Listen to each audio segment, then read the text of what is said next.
told me to. You're live on both. Okay, now we're live on, hold on. Should be no display data. Hold on, let me see. Okay, now we are live on YouTube. We got video. Alright, everyone. So, this is Aaron from Breathe Free Academy on Mentally Illest Radio with Jared Collette. We're talking about some of the current issues in the United States.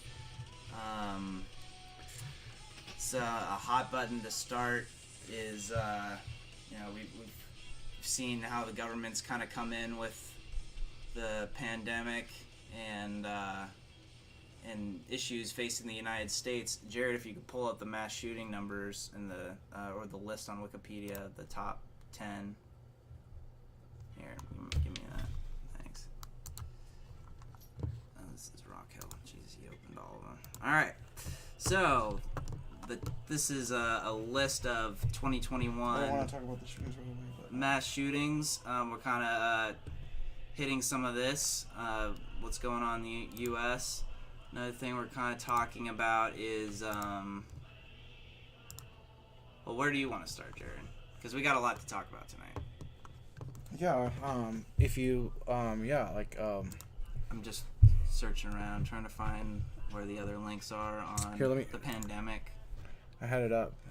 I got it. I had it up. I didn't see them. If we're looking at the first thing where I wanted to start was, Constitution, mask. states that are still requiring the masks, and this is a good measurement of who's saying no and who's standing up. Like, it's not necessarily directly related, but I wanted to make this comparison right here between Yeah, the constitutional carry graph.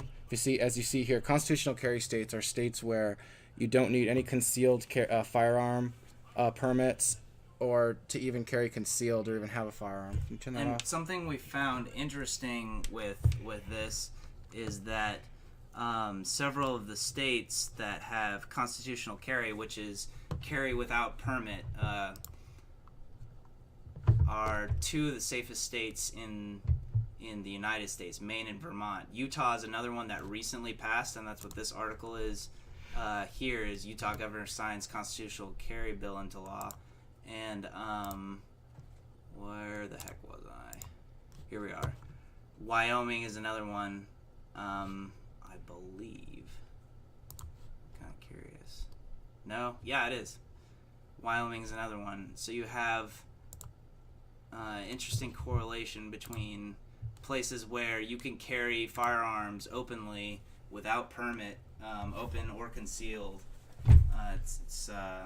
There's a correlation between those states and then the places where the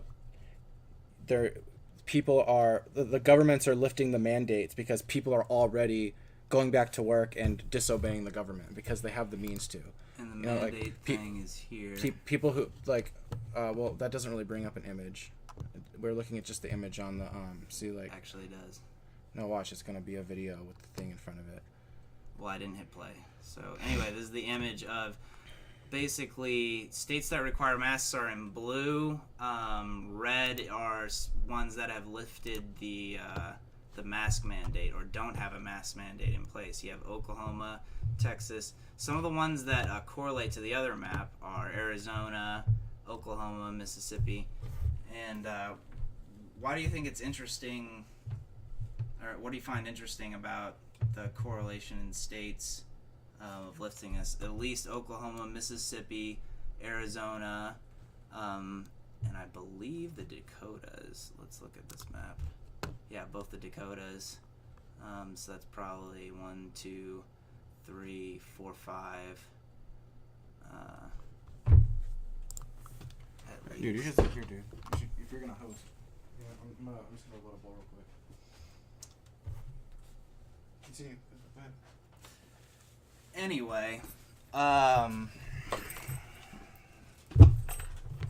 what I find interesting about all this is how the government has been encroaching in some of these things over time.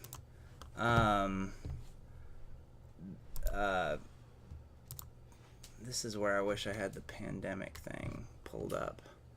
And, God, I don't like having all these open. Sorry to be bitching. Anyway, so... pandemics... the one people go to first is the Spanish flu. But, it's interesting that with some of these things, they're talking about, vaccine passports and possible mandates for vaccines. And some of what you're having here is, some backlash against that. H1N1, okay, I guess those are some of the most recent. Swine flu. Some of these weren't as prevalent as far as how many people were affected by it or caught it. 6,000 cases. Alright, we have yellow fever, cholera.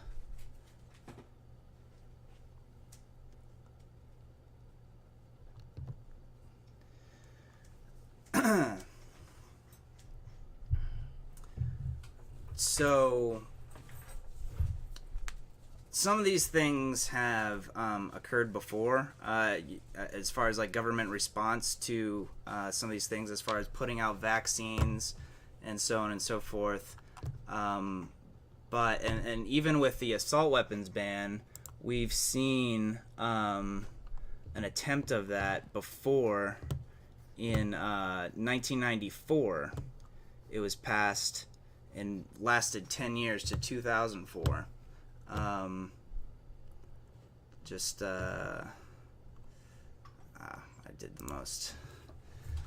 did the most research on guns, and we kind of wanted to start with a lot of the controversial issues that are affecting America.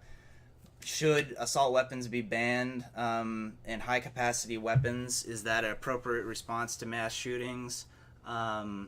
Should there be, mandates or passports related to the vaccine? Should lockdowns or mandating masks still be in effect? Recently, Ontario, Canada, issued another lockdown for issued another lockdown for that was a little bit 1 month lockdowns ordered April 7th as it battles a surge of COVID. Now, what do these mean in the U.S.? Some of what this means was shutting down small businesses in favor of larger ones like Walmart and Home Depot and other things like that. And then, a lot of people going on government support and a lot of other things. And kind of a halting of the economy and a rise in suicides. And it's been interesting how this is...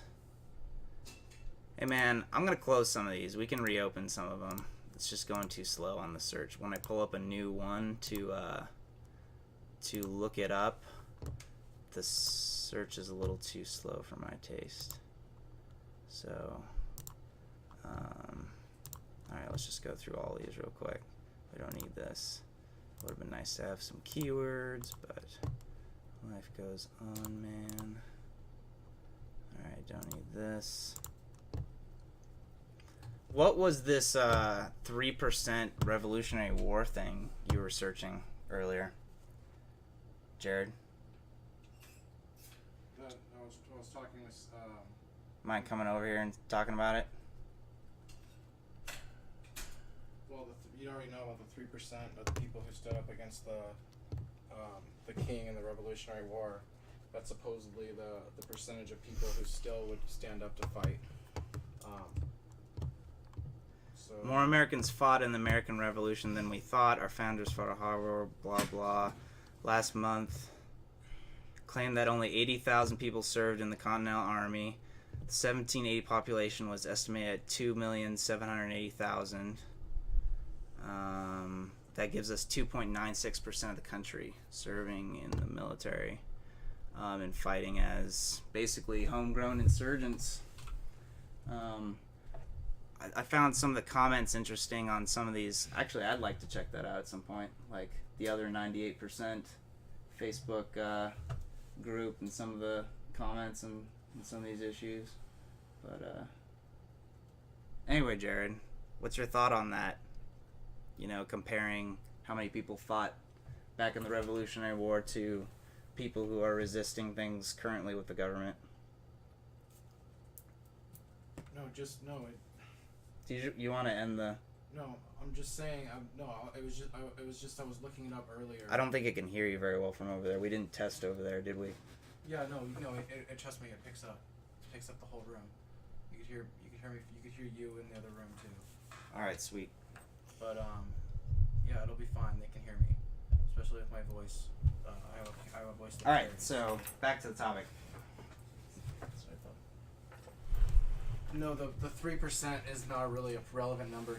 It's just I think that the number hasn't changed. That 3% is 3% of the current population is probably the amount of people that would still stand up, and they would be the only people who would fight foreign invaders or domestic takeover. So I found it interesting in an article I was looking up earlier that before the 1994 mandate, supposedly 800,000 people had assault-type weapons, and after, the number is around like 20 million currently. I'm curious. Do we have a calculator here?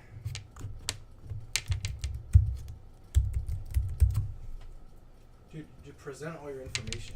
Like, if you're the host. All right, do you want to take over this? If you know what I'm saying, you have information to present. You present. I actually was trying to have a discussion on all these subjects. So we bring up one of these things, and then you and I talk about it. Yeah, but I mean, I thought that was kind of clear. What information did you want to present on, I just want to bring up information in our discussions, not just present information. Like, if you want to present information, go ahead. But I'd like to have a conversation about some of these things. Yeah. Like, what? Do you want to interview me? Yeah, sure. Which of these controversies is the most interesting to you, Jared? And do you mind taking a seat closer?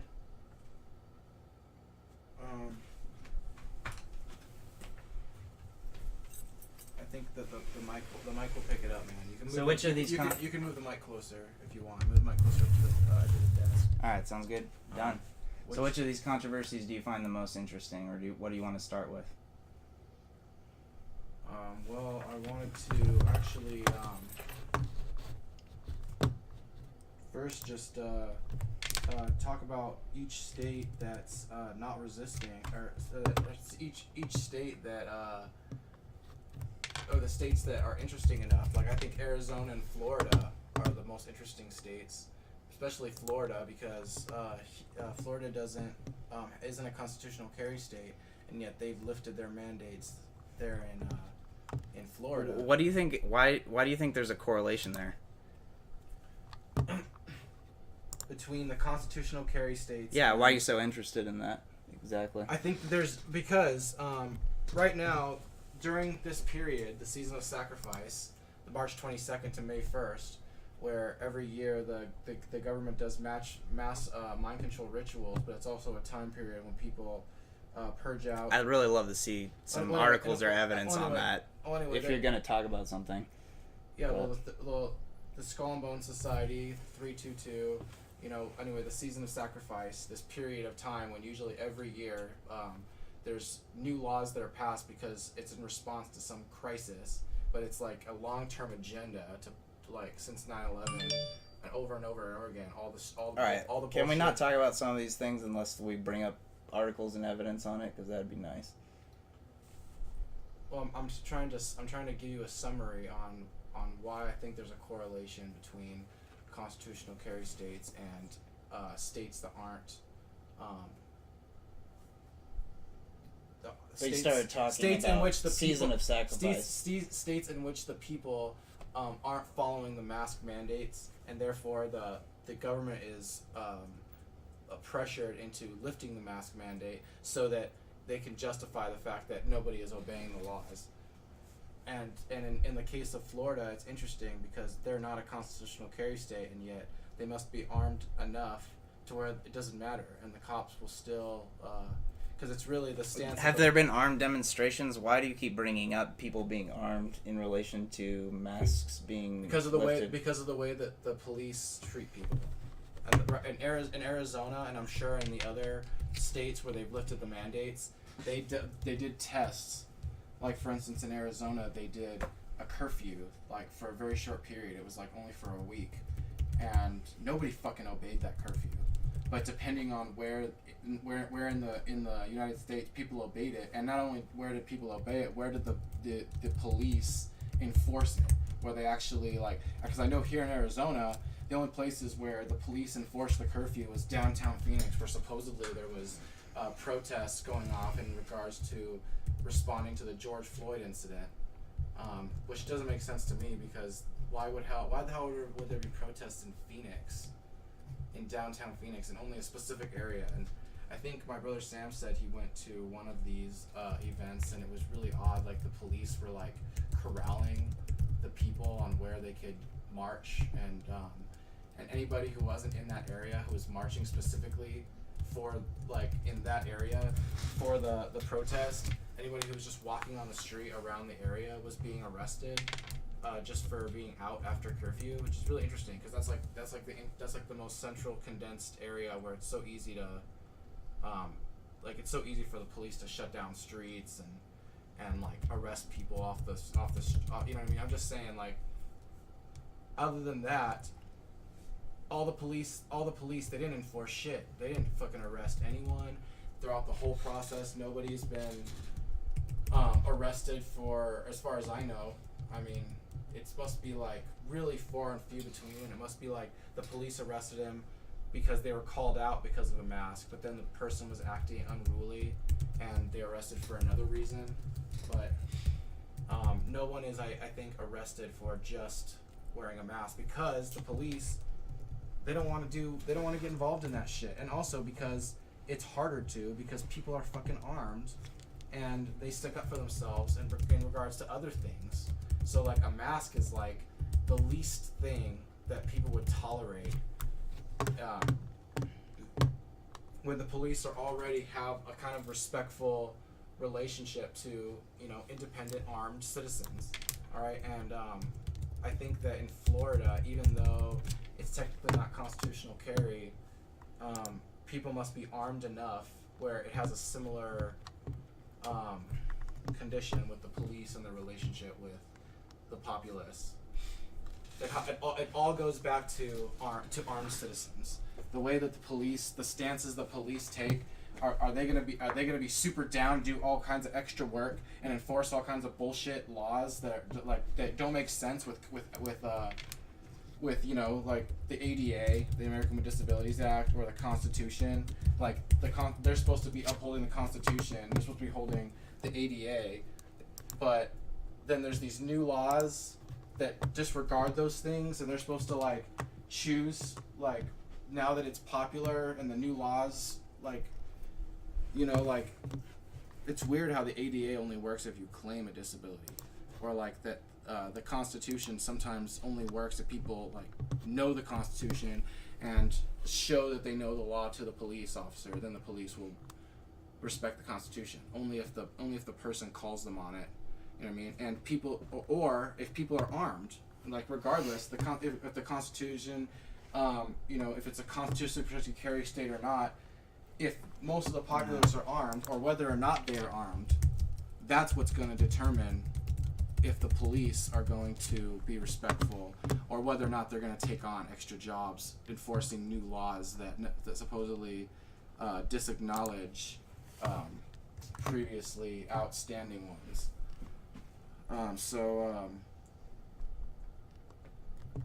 During this season where they're trying to supposedly use again these shootings which I'm sure that if we look into them, I don't know if we will have time, but if Aaron lets me do some live, I'll do that later. Yeah, no, you totally will. I'll do some live. I want to do down some. for everything. I want to do some live, just looking into these shootings and seeing how suspect they really are, especially when the shooter ends up shooting himself at the end, you know.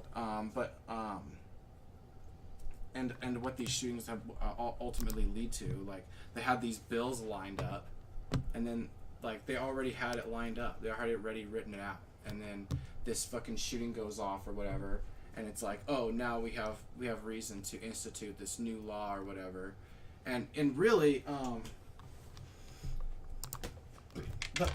it's really the thesis of this is it's going to come down to whether or not they pass these laws behind people's backs, because I don't think anybody's even paying attention to the shootings like before. Like it's so crazy how unreal this is to most people. Like when you like it's gotten so overwhelming, the information from the news and the mainstream media stories, it kind of hit like the point of no return, or like that's the threshold for where people are able to keep up with all the fucking bullshit. So that's a great segue into. I mean, I'd like to hear more. What? Can I finish what I was saying? Yeah. Go ahead. Sorry. No, that people are so fed up with the fucking news cycle because of COVID and because of how outrageous, and unreal it is. Like where they don't equate what they're seeing on TV with their actual daily experiences. There's no reality to the screen and what they're experiencing. And then when they come around to shootings again, after everything we've been through with COVID and everything else, it's like, remember when COVID went off and there was no shootings and nobody gave a fuck about shootings and nobody was scared of shootings anymore because it wasn't being talked about and reported all the time. And now all of a sudden, people are so tired of it, they just put the news on as a background noise. Like where it's like it's on, but they don't have the same connection to thinking that it actually has a connection to reality and to their everyday experiences in life. They're just seeing it as like almost like fictional entertainment that you're supposed to believe, but that you don't really believe. And then shootings come on again. It's like, oh, I guess it's time to be afraid of shooters again. And it's like people are so tired of people are just emotionally exhausted from being led to this, to that, to be scared of this now again. You know, it's like through a cycle. Like, oh, it's shooters season again. Be afraid of shooters and COVID and protest and police, and you know what I mean. And it's like you can only like pay attention and hold so much in your head to be fearful of before it just all becomes like overwhelming and unreal. So regardless, I don't think anybody's paying attention to these shootings or gives a fuck about it or even cared or even like the things that people really pay attention to is when Joe Biden starts saying that he's going to come and take people's guns again, or whatever president. Donald Trump said it once, you know what I mean? Obama said it once, you know what I mean? Bush said it once. They're all, at one point or another, they pass these laws and talk about coming in and taking people's guns, and then then people respond, the market responds by bullets go through the roof, and everything's super expensive again, you know what I mean? Because all to do is fuel the gun sales to the people who are armed, all right, you know, and they want to make a domestic terrorist out of everyone, you know, especially the majority, which is you know, straight white males, I think, are the majority demographic in the United States. Straight white males. United States. So straight white males are the fucking most dangerous, horrible, like scary people that you should be afraid of. You know, even before COVID, you know, they were fucking... Which is 76. Well, and I don't know about the straight and all that stuff, but you know. But I mean, that's the majority of the population. What do you call it? Whether or not they pass these laws, and whether or not people are paying attention to them or not, it's going to come down to whether or not people are scared and obey, and then also whether or not police are intimidated and enforce, or stand down and don't enforce as a whole. Because it's like, oh, well, he's not doing it, well, then I'm not doing it, well, I'm not doing it. So, you know, something you mentioned earlier was that with like the constant cycle of fear, like you have like it's kind of interesting where you're getting your sources kind of becomes your world instead of the world outside and around you. And it's interesting to talk about,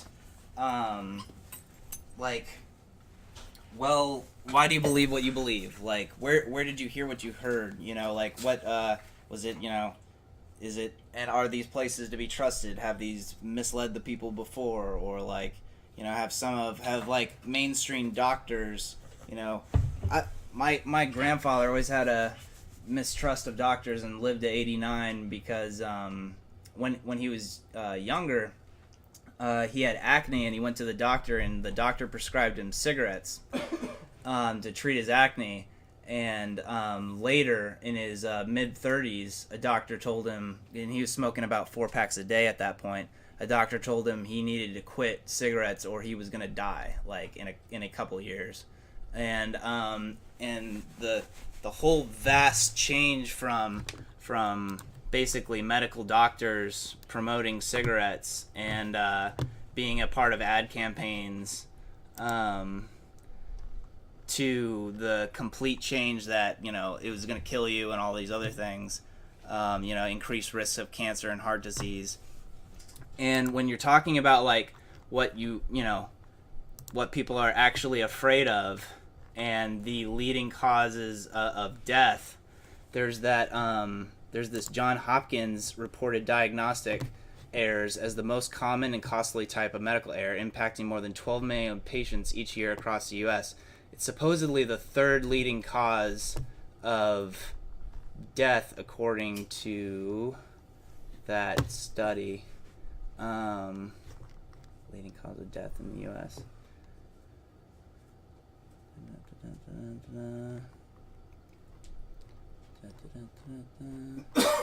Wow, they go into all of them here. Yeah, so these are the different types here. Here we go. Malpractice, the third leading cause of death according to a recent John Hopkins study on medical errors. That was as of June of last year. So you're kind of seeing, like, but then the takeover of the medical industry as the new government, and using, you know, science and medicine, some stuff, you know, to and you know, which is all well and good. You're worth more to them dead with COVID than you are alive, unless you have really good insurance that they can milk for a while. And that's the sketchiest thing. One of the sketchiest things I find about the vaccines is basically that these companies are not liable. Yeah, hold on, let me look. Dr. Farsi. Companies not liable vaccines. And then Fauci is involved with one of the leading vaccine manufacturers. Involvement in vaccine manufacturer.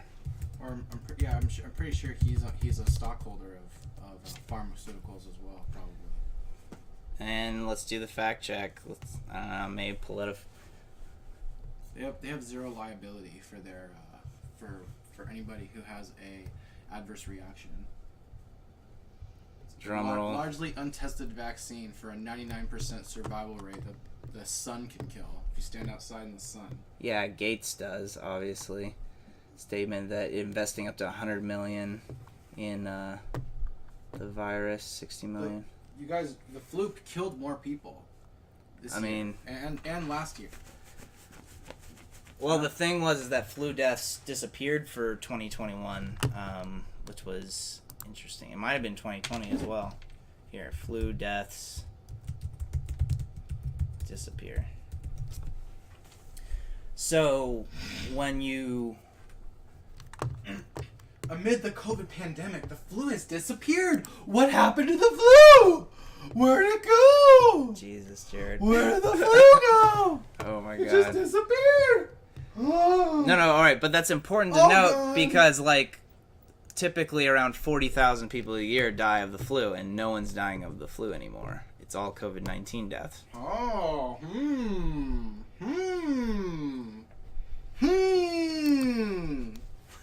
See, here we go. 600,000 to 800,000 annual hospitalizations, and 50 to 60,000 deaths. So I said 40,000 deaths. That's one of the low years. But I think one of the highest is 80,000. And maybe we should look that up. So between 40 and 80,000 a year flu deaths, they're all fucking gone. Here, let's look before beginning recent decline. Not all, but it's an all-time low. 109 flu distributed this season. Associated Press. Oh my god.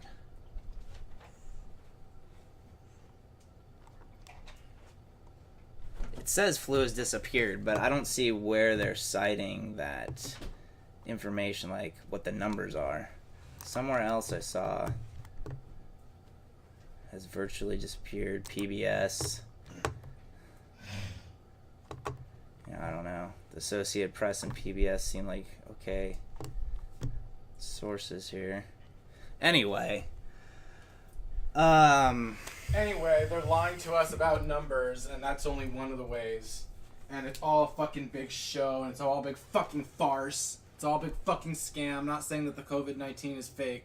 I'm just saying that the numbers are fucking fake. Alright? The numbers and, like, I bet you if you checked, I bet you a lot of things have gone down. I bet you cardiac arrest, or what's it called? Heart disease. I bet you the number of people who are dying from heart disease has suddenly gone down. And the number of people who have died from pneumonia has gone down. And the number of people who have died of all kinds of respiratory conditions have gone down.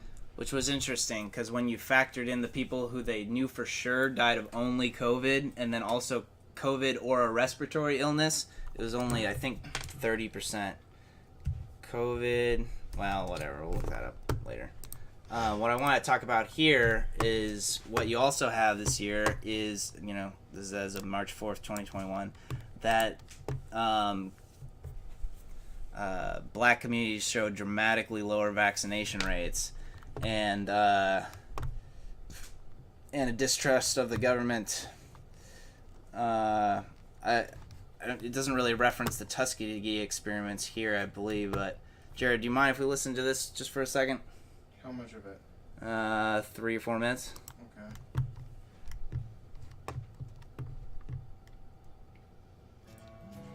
Oh God. A 13-second ad. Well, anyway. Mute it. Mute that fucking ad. Thank you. Get out of our life, ad. Making the money, man. I gotta make the money. So, here we go.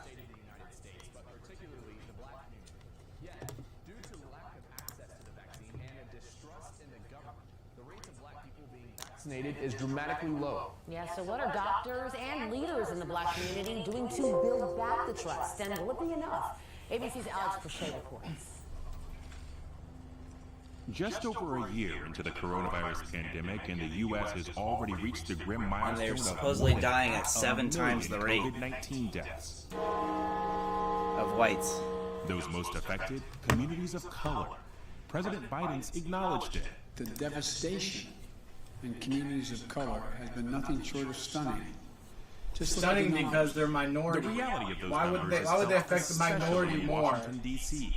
Blacks here are approximately 7 times more likely to die of COVID than whites. 7 When it times. comes to vaccination efforts, communities like this are too often not getting doses, mostly due to lack of access or distrust of the government.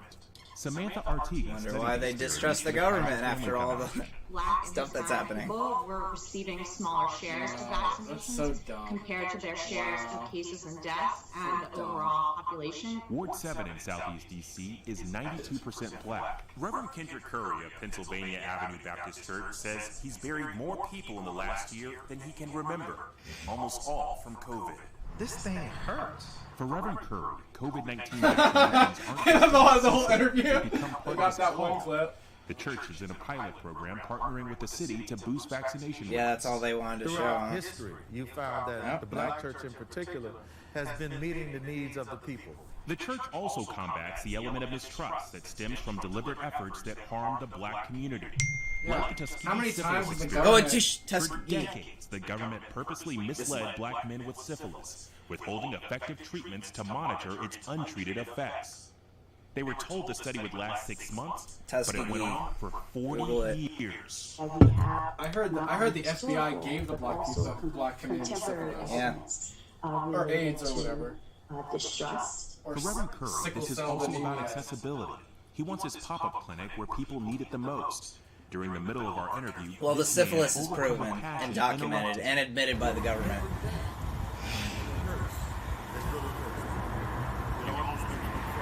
I just want fairness. He'd have to wait longer.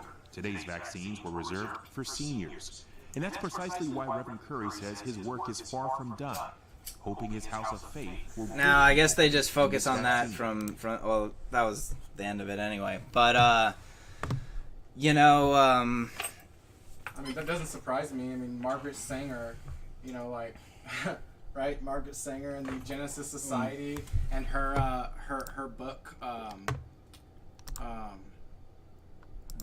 I think it's called, I think he wrote a book of the same name, Eugenics. But, she talked about purifying the race by killing off black people. You know? Jesus Christ. Like, so I mean, so Planned Parenthood supposedly was built from the ground up to kill more, and obviously, supposedly, way more. I think it's like over 50% of all abortions from Planned Parenthood is in black communities, and it's black mothers. Yeah, targeting black people first. You know, what's is anybody surprised? I mean, if you understand what eugenics is, they think that black is actually is bad genes. They think that it's like fucked up. It's impure, and that we need to like kill them off first because they're the ones that are. Testosterone. What is it? What is it? Muddying the gene pool, as they would say. Yeah, talk about police and. So it's good. So to them it's good. I mean, it's working. You know what I mean? They're slow killing us, and the black people are first. Why would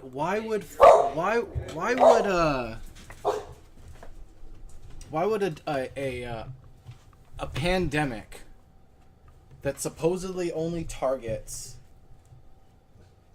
like really only autoimmune disorder people who already had to worry about this, people who already took precautions if they had autoimmune disorder, the rest of us, we don't need to take any other precautions than what we already have taken.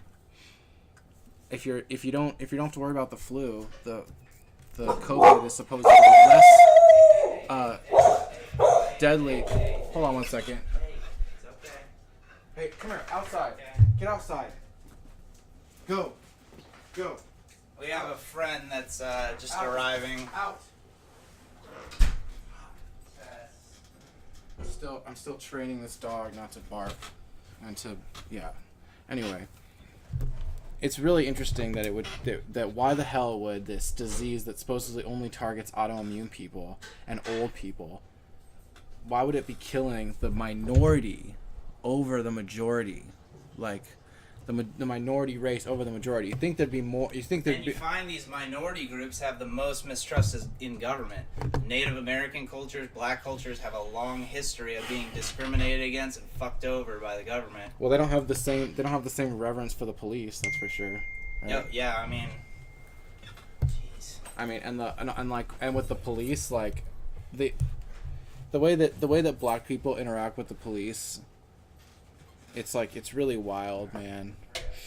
I'm pretty sure that I'm not pretty sure, but I'm like, depending whatever race you are, if the way that you, I want to say this, okay? I don't think I can say this like for surely, but I'm gonna say one side and then I'll back it up by just like countering it, so you get both arguments. All right, one side of it says if you stand up to the police, like if you're respectful but assertive and you don't give them an inch, you don't you know your rights and you're ready to quote the law to them, but you're also like fun and you respect them as humans, and you look at them in the eye and You know what I mean? You know what I mean? You don't show your fear. You know what I mean?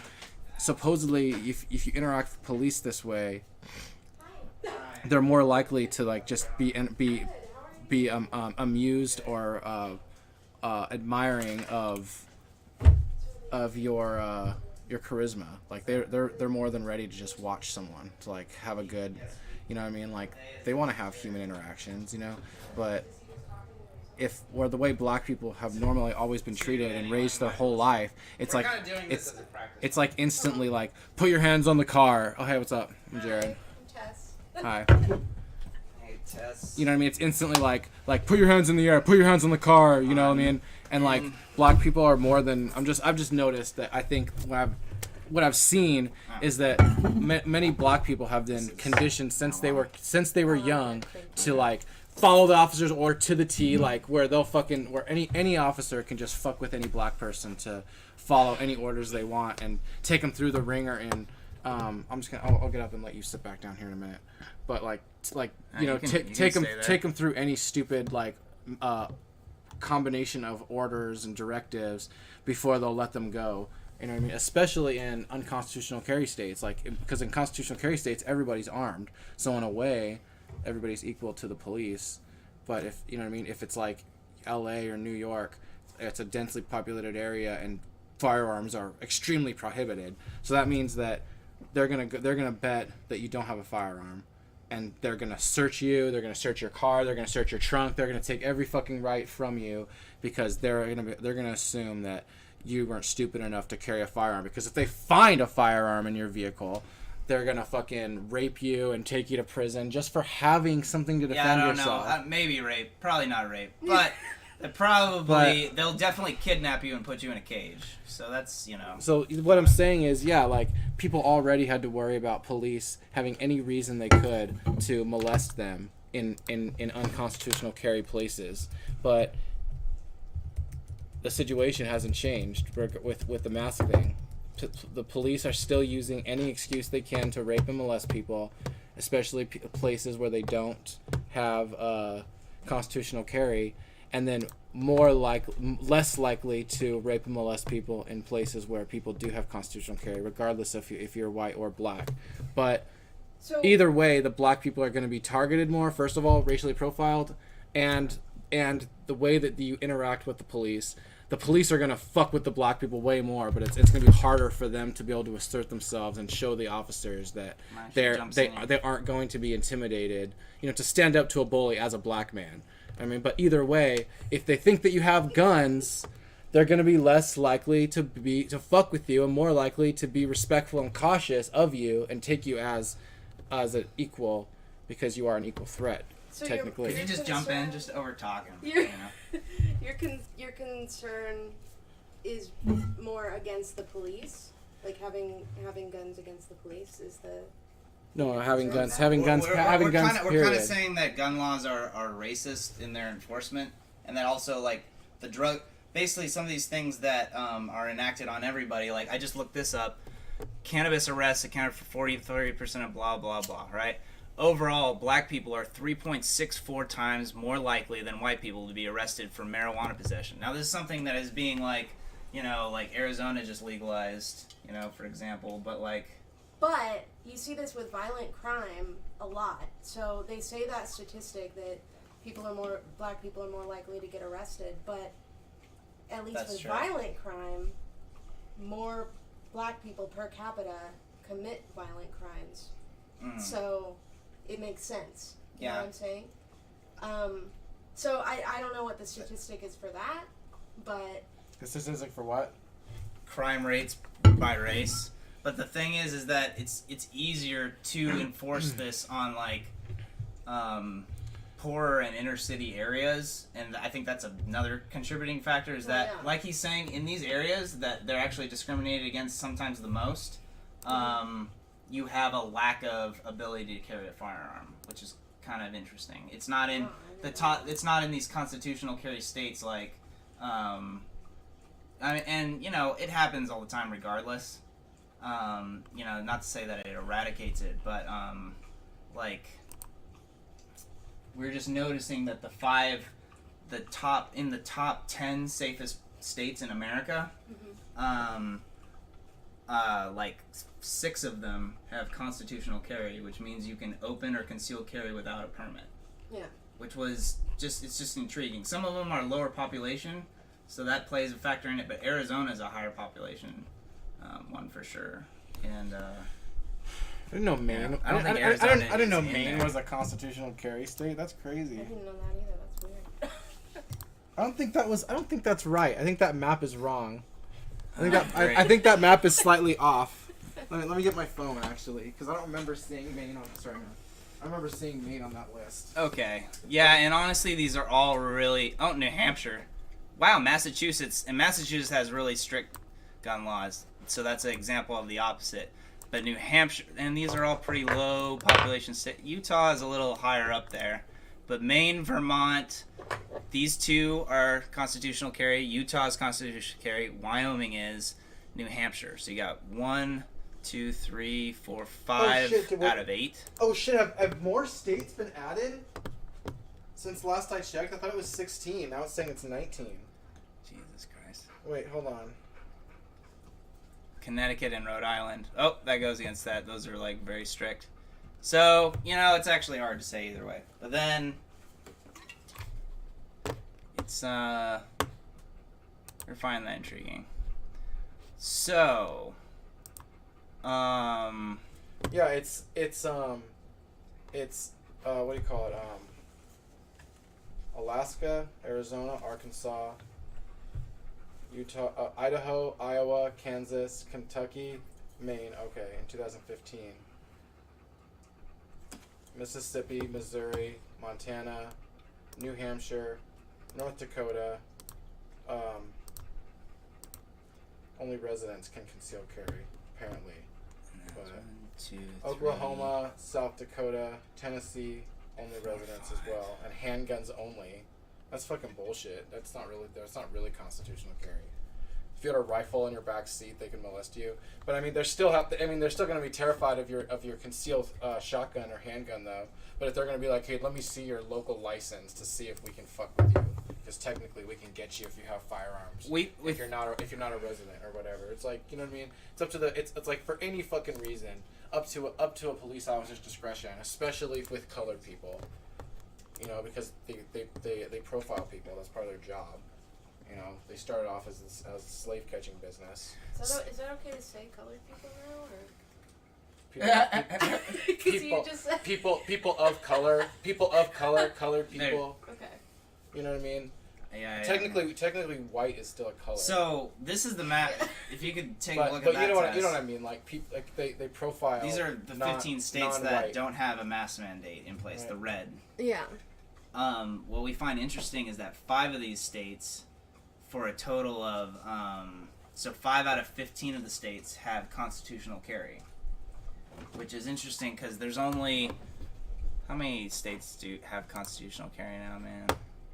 What exactly is constitutional carry? Just like basically you don't need permission. You don't need to get it. You don't have that. It's permitless carry. You can go into a store if you're 18 or older and buy any gun from a dealer. Okay. And they run your background through to see if you have any warrants or anything. Like that's the other thing. If you're a convict, then forget about it. Like I guess it's everybody except felons, huh? Yeah, if anybody hits, which is another thing about the drug war, but yeah, whatever. it's like once you fucking are marked by the state, that's crazy. Like anyway, you go to jail once, and you automatically can't ever buy a firearm, and the police will fuck with you whenever you you know what I mean? Like that's just the worst shit ever. And it's not really constitutional carry if they'll still fuck with the convicts. Even convicts, just because you've been arrested and put into jail doesn't mean that you did a violent crime. Okay, it doesn't mean that you aren't deserving. Exactly. It doesn't mean you're undeserving of the ability to defend yourself. Well, felons can't vote, can they? Right? Who cares? Who cares if you have the right to vote? Well, that's another big thing. I mean, who cares about voting? Voting is a terrible activity. Oh God, here we go. Yeah. I don't know. Well, you're better off not voting. Getting back to the cops and stuff. This might be a conspiracy theory. I don't know. But personally, I don't think the cops are the people to worry about. I think that they have been demonized on purpose in order to make an argument to abolish the police and reinstate a governmental police force. What do you mean a governmental? Because the police force is a governmental police force. Yes, but it's state. Yeah, exactly. Not, so you want not federal. I think that they want to instate a federal police force that is only beholden to the federal government. Oh, that's kind of like Germany. Demonizing state police and state law enforcement. Like that's why they have they have like this war between Doug Ducey and Mayor, whatever. Like she keeps saying, you know what I'm saying? In Arizona, there's this. I don't know. You should look this up. Actually, this is interesting stuff. Like it's a feud within local government. This is an example of local government breaking down so that federal government can swoop in and say, well, you guys couldn't handle it. It's our job now.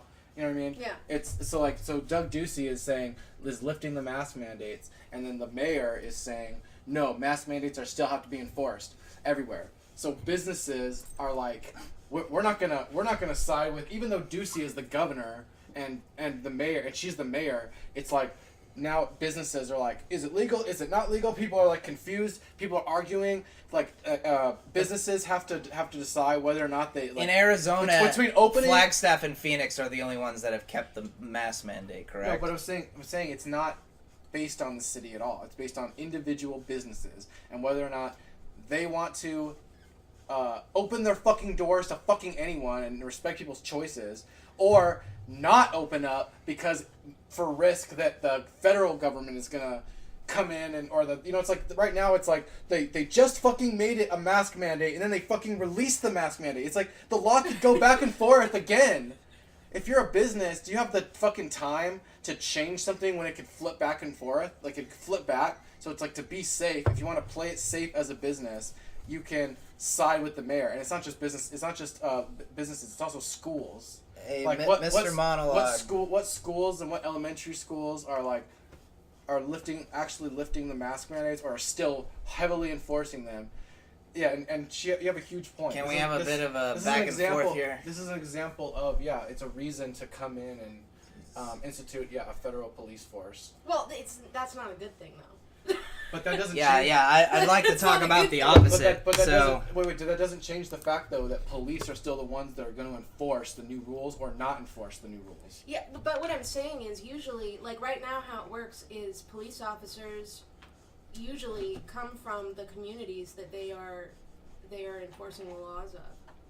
That is generally how it works. Well, that's how it's supposed to work, but it doesn't, because even the local state police, they don't live in the neighborhoods they're patrolling. Not specifically, but usually they come from that area in general. No. But the problem... You would think, but no. But the problem with having a federal, government police is they don't care, they won't care about the people that they're supposed to be serving. Well, they won't care regardless, but they wouldn't be responsible for enforcing state laws. So they would uphold federal world order law.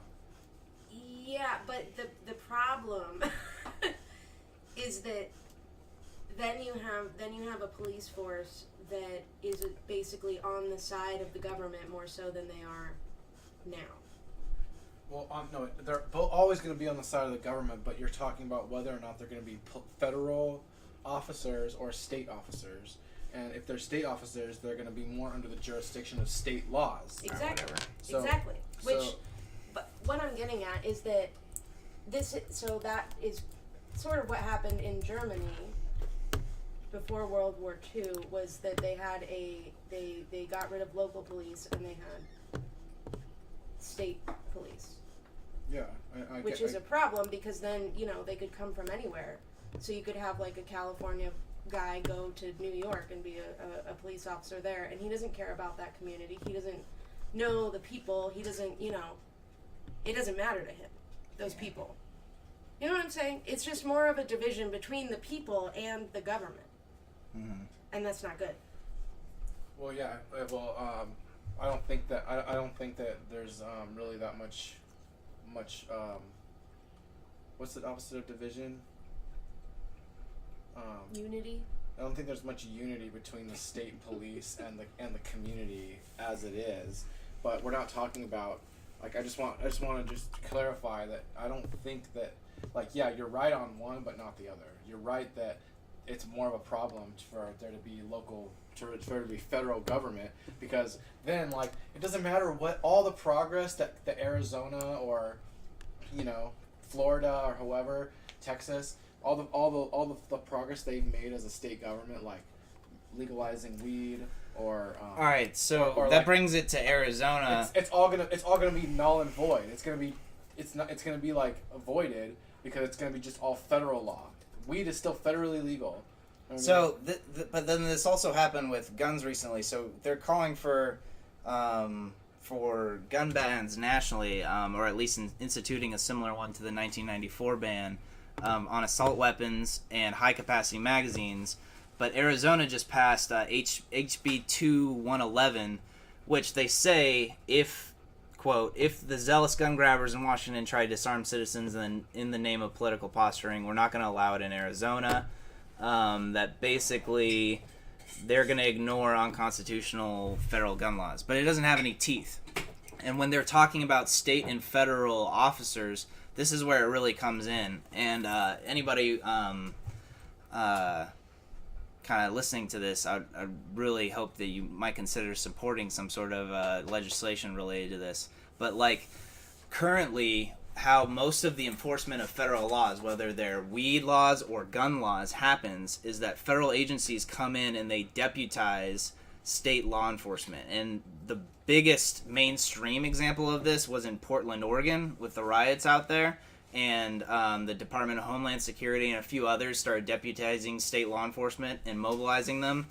And, you know, there's some cases of that in national emergencies where, you know, sometimes that can be a little helpful because they come in with a lot of funding or whatever the hell, right? But in the cases of gun laws and the drug war, this is how the majority of these things are enforced. So if we could pass something, and this is, you know, a little far-fetched, but, you know, start a petition for it, and we'll link it in the comments, to use the 10th Amendment and states' rights to ban the deputization of state law enforcement by federal law enforcement agencies. So they have to bring in their own federal agents and get the approval of local sheriffs, because local sheriffs can currently deny jurisdiction to federal agencies to come in. But if they're coming in and, you know, deputizing state law enforcement, that's kind of becomes a sort of, I don't remember exactly the issue you guys were bringing up with federal versus state, or like what your comments are. That you didn't want it to see it become more federal. So this is another anti-federal move, basically. But I have to go check something. all right, sounds great. You're in a restroom, right? No. She's texting. Oh, gotcha. Yeah. So anyway. Yeah, setting up. Yeah, setting up for either federal police or even like corporate police. Like, what if there was Microsoft police? You know what I mean? Like, as a private alternative that's sanctioned by the government somehow, or whatever. You know, like the Federal Reserve, how it's a private organization that's like somehow sanctioned by the government to also exist or whatever. But either way, yeah, demonizing local police. Oh, here, go ahead. Sorry. No, those are rats. Watch out for this white one. Yeah, that's part of why she'll bite you. Jared has the logo of his channel as three little mice or the rats. Look at her. Look, she's so threatened because she smells you. She's like, you're a new smell. Like, and, you know, viewing us as lab rats, that goes back to the Tuskegee experiment against the black population. And then there's been similar things these are the ones that have been... These won't bite you, though. They're nice. Alright, just watch out for that white one.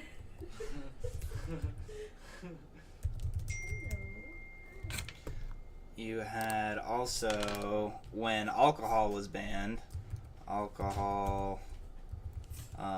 deaths by government prohibition.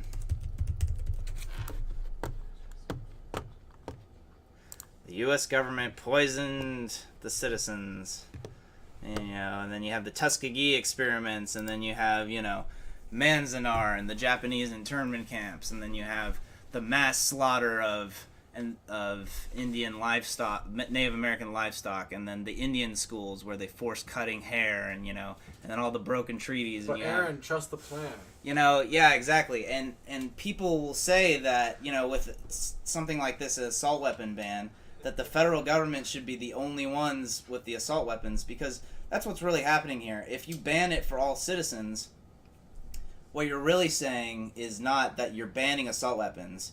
It's that you're banning citizens or private civilian entities from having assault weapons. And then the government is the only one with all the arms.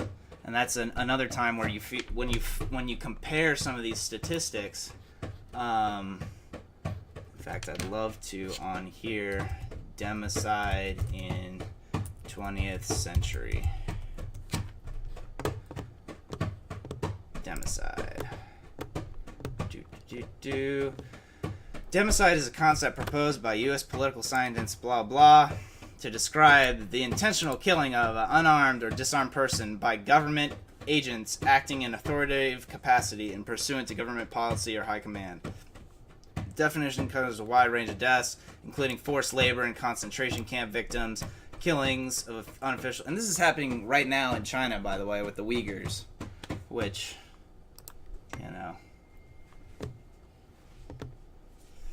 And China's population is disarmed. Here, China... Oh, fuck it. By the way, they disarm Native Americans when they're committing the Native American genocides. And that's... Here. The last time our U.S. government disarmed people... U.S. government disarms Native Americans...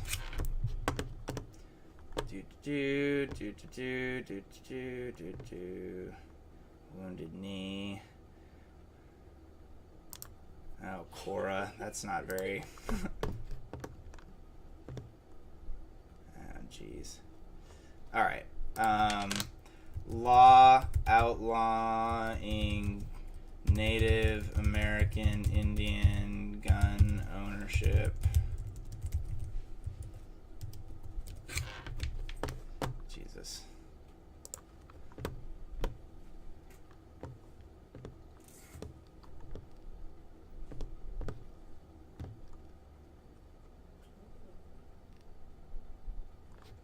Here we go. English passed laws to prohibit gun. That was in 1622. It happened later as well. Americans declare independence. The Second Amendment. Americans move westward. Citizenship. Oh, Jesus. Sorry, I got distracted. The Indian Civil Rights Act. Not until 1968. So from 1662 until 1968, I believe Native Americans didn't have the right to bear arms in the U.S., and they were systematically killed off at times in things like the Wounded Knee Massacre and other forced long marches of the Navajo and the Cherokee, and moving on to reservations, and then obviously the Indian Wars, the battles against also the Apache and other tribes. But anyway, yeah. So. Yeah, I was thinking, do you want to take a quick break and then? Yeah. And I can put something on. Hey, Aaron, I can put something on to, for a little 15-minute break.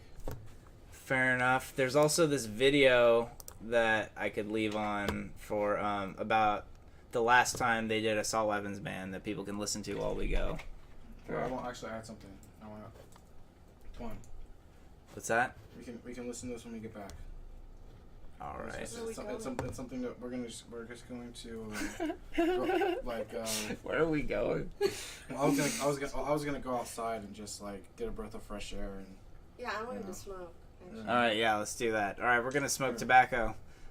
which used to be recommended by doctors. Why are you specifically saying tobacco?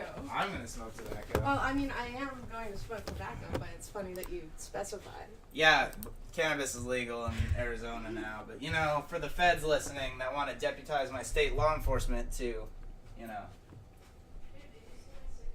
at least it's not for possession. No, I didn't. Jesus. Wow. You get it? Do you ever turn it into Like the? it's a binder Do you clip? ever turn it into the ship and just like sail it around like?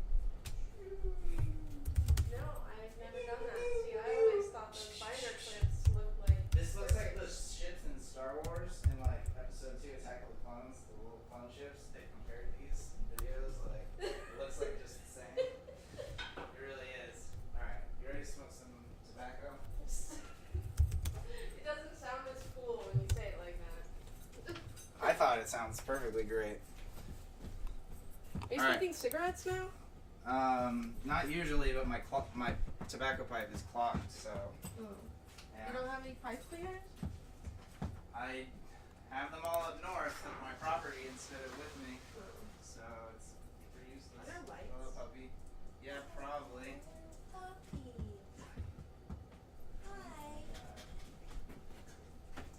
are you doing, dog?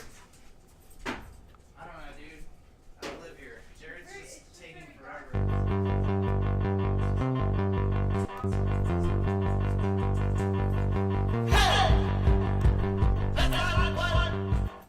That's only Yeah, it's only a minute. the other one's 7 minutes. What the fuck is this? Can you come outside, Jared? We don't know where the lights are. We need the light on. Jesus Christ.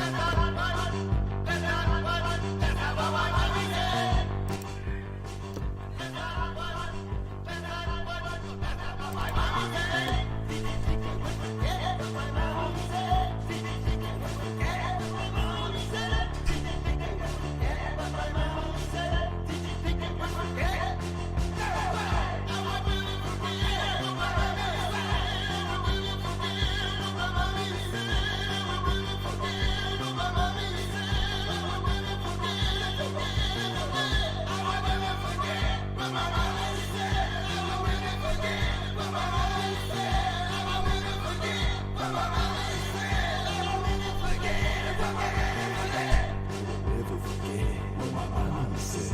I would never forget what my mama said. I would never forget what my mama said. I would never forget what my mama said. I would never forget what my mama said. I would never forget what my mama said. I would never forget what my mama said. I would never forget. Stupid. But I don't care either because this is our rough draft. We're getting experience live streaming. Jared, can we play them the 7-minute video from the Wall Street Journal? Yeah, sure. Alright, sweet. I just wanna like load something, whatever. Sounds good, man. Well, you can load it while it's playing, like, here. Sorry. America's failed attempt to ban assault weapons. As President Biden calls for new gun laws in the wake of mass shootings, the federal ban passed in 1994 offers a reminder of how difficult it is to craft an effective prohibition. On the other page, you can. By Cameron McWhorter and Zusha Allenson. April 1st, 2021, 10:05 a.m. Eastern Time. As the U.S. begins to make progress against COVID-19, a different tragedy has returned to the headlines: mass shootings. On March 16th, a gunman killed 8 people at spas and massage parlors in the Atlanta area. Days later, another gunman killed 10 at a supermarket in Boulder, Colorado. With the tragedies have come renewed calls from Democratic leaders, including President Joe Biden, to authorize a new federal ban on assault weapons. We can ban assault weapons and high-capacity magazines in this country once again, Mr. Biden said the day after the Boulder shooting. I got that done when I was a senator. It passed. It was law for the longest time, and it brought down these mass killings. We should do it again. But the history of the federal assault weapons ban, passed in 1994 after an epic political battle on Capitol Hill, offers a cautionary tale about the difficulty of constructing an effective and politically acceptable ban. Mr. Biden, then the powerful chairman of the Senate Judiciary Committee, was a key supporter of the ban as part of a major anti-crime bill pushed by President Bill Clinton. When Mr. Clinton signed the law in September 1994, he touted it as a major victory over the National Rifle Association, declaring, "We will finally ban these assault weapons from our streets that have no purpose other than to kill." Yet the Democratic Party paid a political price, losing its House majority in that fall's elections for the first time in 4 decades. When the ban came up for reauthorization in 2004, it failed to get the necessary votes in Congress, even though then President George W. Bush, a Republican, said he would sign it if it came to his desk. Today, gun rights advocates and many gun control advocates view the ban as ineffective and politically destructive. Above all, these critics argue it didn't do what it set out to do, limit sales of the weapons it purported to ban. In fact, sales of weapons like AR-15 style rifles rose during the era of the assault weapons ban and skyrocketed when it was listed. The 1994 law prohibited the manufacture of 19 weapons by name, including Colt AR-15. It banned semi-automatic rifles, guns that can... It's because of this. It's because of this. People are complaining about that guy. Pause that. I don't know why this automatically plays. Dude, shut up. Pulling up Twitch videos in the middle of the podcast? No.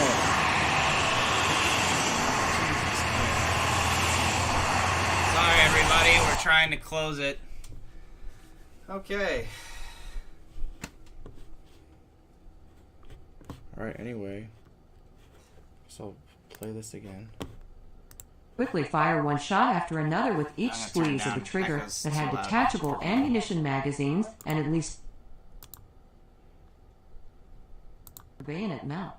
New magazines holding more than 10 rounds also were outlawed. Guns and magazines that were already in circulation before the ban were grandfathered in. Those rules, which also applied to what the law called assault pistols, would have prohibited the R-style pistol used by 21-year-old Ahmad Al-Aliwi Alissa, the accused shooter in Boulder, but not the 9mm handgun used by the alleged Atlanta shooter, Robert Aaron Long, also 21. Semi-automatic weapons with high-capacity magazines were used in about a quarter of the 170 mass shootings in which 4 or more people were killed in a public place between 1966 and 2020, according to the Violence Project, a mass shooting database founded by criminology professors Gillian Peterson and James Densley. The term assault rifle originated in the military to describe weapons used in combat. In the 1980s, gun makers producing semi-automatic versions of military weapons embraced the term to market their firearms to wannabe warriors. By the end of that decade, however, gun control groups were using it to label guns they wanted banned.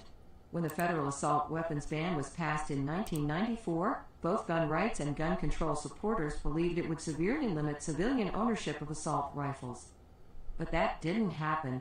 Gun makers quickly figured out how to make similar weapons without the prohibitive features, such as the bayonet mount. A frequent joke in the gun world was that the ban greatly reduced the number of drive-by bayonettings. Prohibiting Colt's AR-15 by name didn't deter gun makers from selling AR-15 style weapons under different names. Colt called its post-ban rifle a match target. The post-ban guns looked a little different, and they were sold with 10-round magazines instead of 30-round magazines. But they still fired the same bullets as fast as a shooter could pull the trigger. By 1999, multiple gun makers were producing more AR-15s than ever before. A 2004 report for the Justice Department found that the ban's effects on gun violence are likely to be small at best and perhaps too small for reliable measurement. That year, Congress let the ban lapse without much debate. Since then, sales of weapons prohibited under the ban have soared, spurred by periodic calls to ban them again, and in the past year by fears over the pandemic and rioting. Before the 1994 ban, Americans owned approximately 400,000 AR-15s, according to government estimates. Today, there are approximately 20 million AR-15 style rifles or similar weapons in private hands, according to the National Shooting Sports Foundation, which represents the gun industry. Over the same period, mass shootings have also increased in frequency and deadliness, according to the FBI. One of the authors of the 2004 report, Christopher Coper, an associate professor of criminology at George Mason University, wrote in 2020 that it is reasonable to argue that the federal ban could have prevented some of the recent increase in persons killed and injured in mass shootings had it remained in place. mainly because of its restrictions on magazine capacity. Investigators are probing whether the Boulder shooter used an illegal 30-round magazine. Colorado state law limits new magazines to 15 rounds. But efforts to reinstate an assault weapons ban haven't come close to passing Congress, and even activist groups have moved it lower down on their agendas. Instead, their lobbying has been focused on other proposals, such as mandatory background checks for all gun sales and red flag laws, which allow authorities to temporarily seize guns from people considered to be a danger to themselves or others. Gun rights groups have spent much of their energy lobbying Congress and state legislatures on allowing gun owners to carry weapons in public spaces. Neither side really expected another federal assault weapons ban. Now Mr. Biden and other Democratic leaders, including former President Clinton, have resurrected the idea. And a better-financed gun control movement, including groups like Everytown for Gun Safety, is eager to push for new laws following the recent mass shootings. At the same time, gun rights groups have been bolstered by new support. Last year saw record-breaking gun purchases, including an estimated 8.4 million new gun owners, many purchasing weapons like the AR-15 that Mr. Biden says he wants to ban. If a new assault weapons ban does come before Congress, it may once again create a fierce political brawl while doing little to make America safer, leaving both gun control and gun rights backers disillusioned and angry. Write to Cameron McWhorter at cameron.mcwhorter@wsj.com.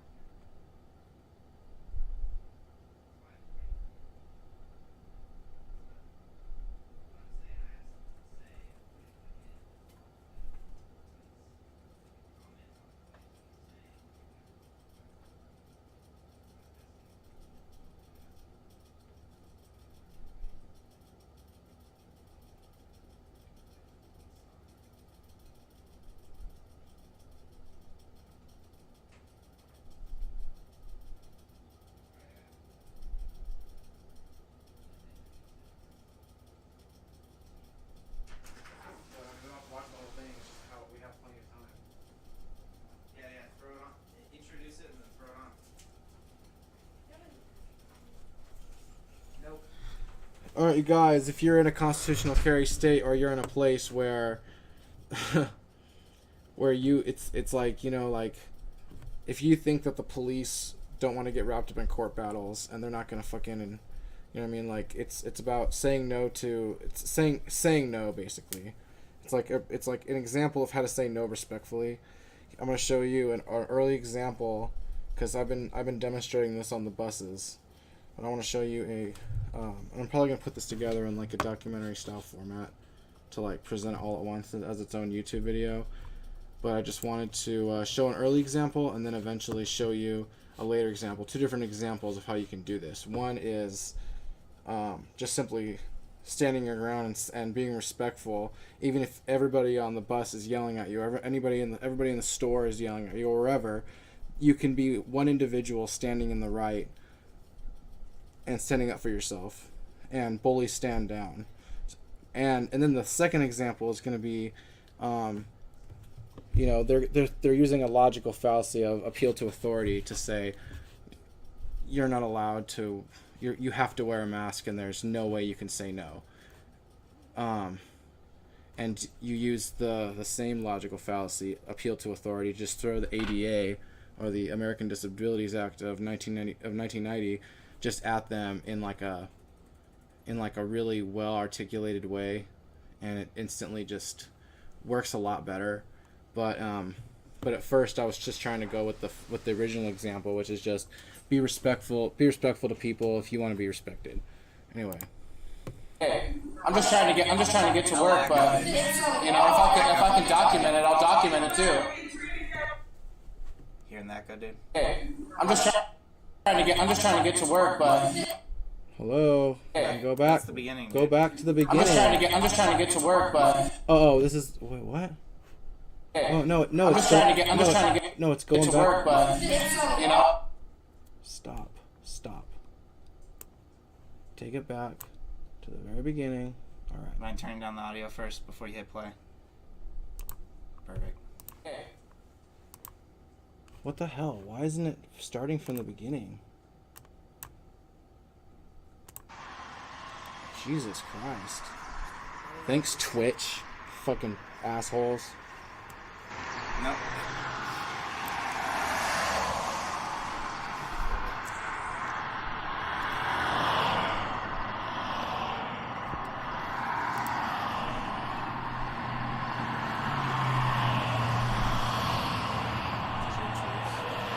Yeah.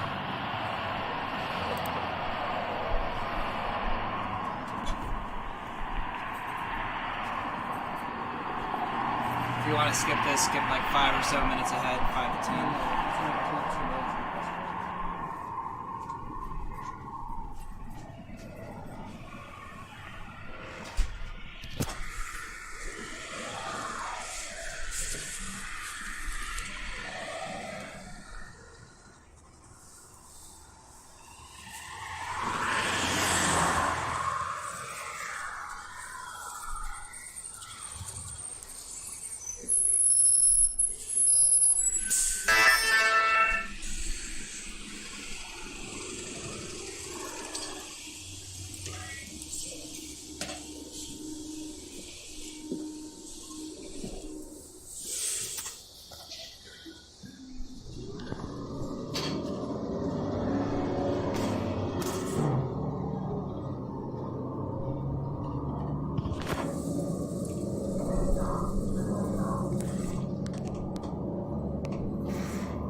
Excuse me, what?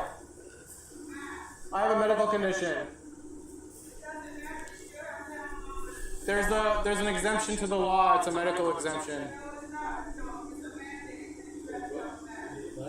I'm sorry, my doctor says I can't wear one.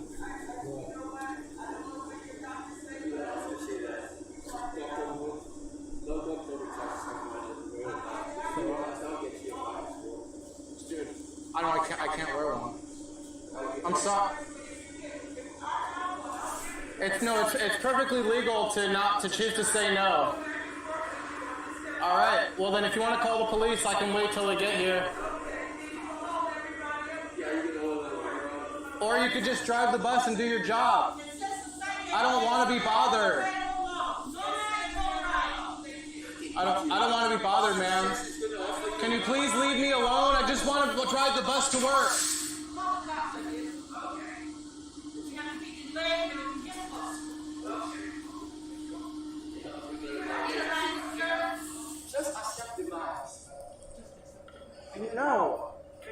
No, I have a right to say no.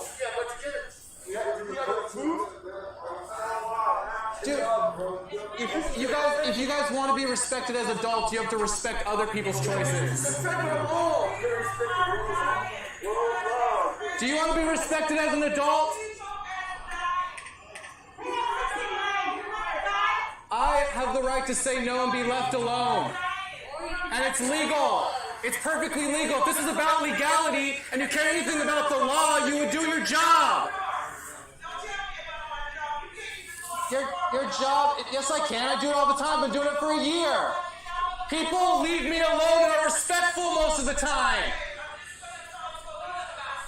Other bus drivers, I've talked to other bus drivers. This isn't her job. This is her choice to hold the bus up. It's your choice to hold the bus up. It's also a medical exemption is in the law. There's a medical exemption in the law. Read the CDC website. It's called the Disabilities Act. Okay? I'm not allowed to wear one according to my doctor, so leave me alone and please don't be a police officer. Mind your own business. It's 2021. Do people mind their own business? No, you can't. No, you can't. It's not a law like that. In fact, they just lifted the mandate. And even before that, it's still a medical exemption in the law itself. No, I don't. No, I don't. Why would I do that? I'm trying to get to work. And I'm trying to get to school so you can get off the road. Okay, well then you fucking have an excuse. Tell them why.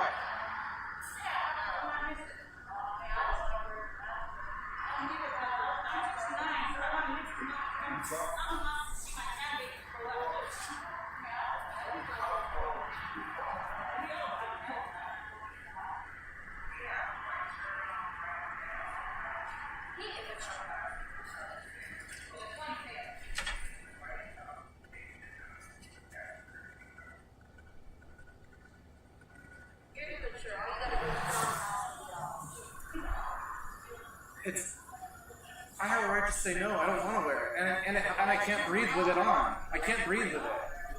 So people need to be respectful of people's choices. Please. No, I don't need money, bro. This is about me standing up for myself and not living like a victim. It's federal law.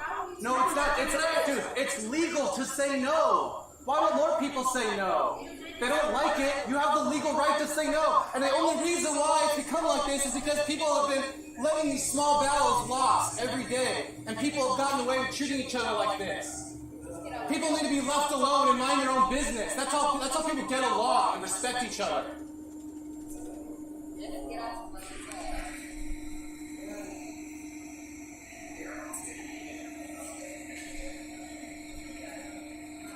Everybody wants to be treated like a child. You want to treat other people like children. I want to be left alone and not harassed. Can I please be left alone, please? Can you please leave me alone? No, it's legal. It's legal to say no. The police have been... Dude, I've been talking to police for a full year, and no one has trespassed me. I can't wear a mask. I can't wear a mask, and I choose not to wear a mask. And anybody can claim a medical exemption.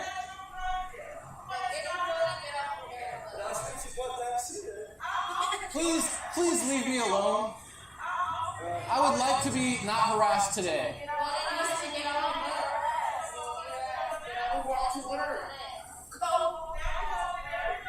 No. I'm going to work. Yeah, I got a dirty ass bag. That's a pretty. You can just get off the bus. I've been watching it this whole time. You got on this bus with your camera on. You did this on purpose. No, I'm streaming this to document the way people have been being treated every day. I'm just trying to get to work, but you know, if I can document it, I'll document it too. You don't see nobody else on the bus without a mask. You're still in the you guys have the little kids telling you need to get off the bus or get a mask. It's that easy. Or you guys could just leave me alone. You could do your job. We could all respect each other. No, you're not even being harassed. Say what? Yeah, wouldn't it? We all have that choice. You have that choice right now to make it happen like that. Because you don't get in trouble for not enforcing it. This isn't your job. This is an extra job you're not even getting paid for. You're not getting paid to do this. You're not getting paid to do this. I know that. It's nice to fucking breathe. To breathe regularly. Yeah. No, I'm not. I don't have corona. All right. I'm not sick at all. And no symptoms. No. I'm not going to be treated like I'm sick if I'm healthy. If I'm healthy, I want to be treated like an adult, like a respectable adult. Okay, well, I wouldn't get that shot. I think it makes people sick. Well, I have a right to say no. You're holding people up. You're doing an extra job. Look at this. You guys are working as police officers for free right now. Dummies. You guys got tricked. You got tricked. You got tricked into being a cop. It's old people that's dying more than anything. You think we want to be Look, I don't believe the news. They've been lying to us for fucking decades. Who believes that shit anymore? Oh my god. Don't fucking tell me about what the news says. No, I want to be left alone. Leave me alone. Leave me alone. Leave me alone. Dude, you're the little kid. No, you're acting. She got a mask on. You're acting younger. That's why she can ride the bus. Say what? See, you could have got on that damn bus. That sucks. No. I will get on that bus. Oh, it's fucking left. God damn it. No, bus drivers let me on all the time without a mask.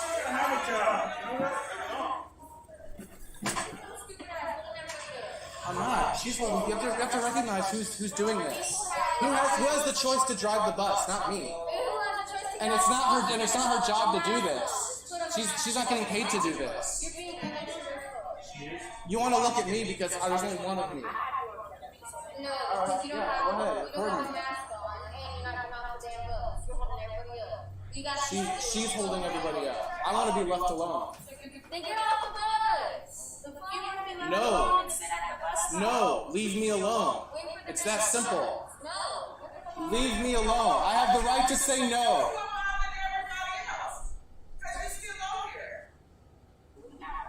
I'm trying to go. I'm not going to be harassed and bullied today. I'm just trying to get to work. I'm just trying to be left alone. Can you leave me alone? Can you leave me alone? Can you leave me alone? Can you leave me alone? Can you leave me alone? Can you leave me alone? That gets really Can you all leave me intense. alone? But that's the you. example of. Please leave me alone. No. So after the police arrived, like they asked me to get off, and I got off, and then they were like, I was like, dang, these people want to see blood, like the fucking, the Roman Colosseums or whatever, and then like I was talking to the police outside the bus, and they were very respectful toward me, and I explained the situation about how the bus driver, wouldn't respect the ADA and wouldn't respect me, like even though I was claiming a disability, and that they should be asking me if I wanted to press charges. And then they told me that, oh, if he asks you to get off the bus, you have to get off the bus. You know what I mean? I was like, all right, well, I'm gonna wait for the next bus then. Thanks again. And the bus drove off, and then, that's always what happens. Like the police don't do shit because there's nothing illegal. It's not illegal at all to say no. Anybody can claim a medical disability, and the ADA is most states and everywhere is supposed to still be bound by the ADA. It's like a loophole on how to say no. Anyway, this is an example of how to do it this way. But if you just throw the ADA and appeal to authority, you can get an example like this, where it's a lot less. This is.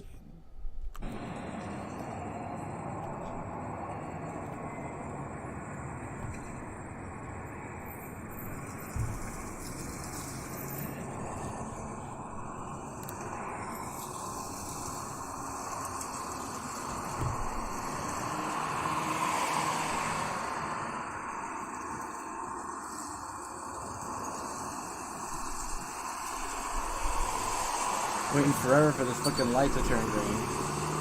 It's like waiting for the bus.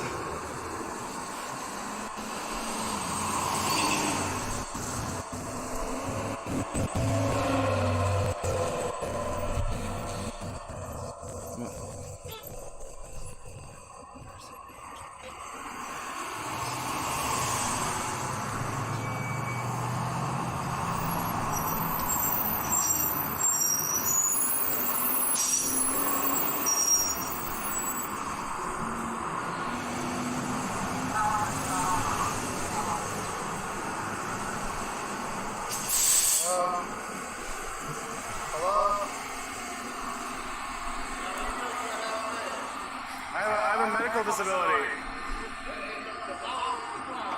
There's an exemption to the law. Yes, it is. It's in the mandate. It's called the American with Disabilities Act of 1990. And it's also on the CDC website. It's also on the CDC website. It says... All right, well, the law is the law. The mask, the sign doesn't mean anything. The law protects people with disabilities from riding public transport. All right, you're the only bus driver in the last week that's actually giving me any trouble, because everybody else is getting. No, your job is to drive the bus, not to do this. My taxpayer, my money's taken out of my paycheck to pay for this service. So, and I'm trying to get home from work. So you're holding me up. You're holding a taxpayer up. You're not doing your job. You're supposed to be. Okay, well, I pay for this too. This isn't your bus. This is the city's bus. All right, and the city is bound. The city is bound by the ADA. All right, the American with Disabilities Act. What? No. And there's an exemption. There's no, you don't need to show paperwork. It's constitutionally protected medical privacy. I don't need to show you anything. I don't need to tell you. I have a medical disability where I can't put a mask on. You have your deviated symptoms. Okay. Well, that's their choice. You should respect other people's choices.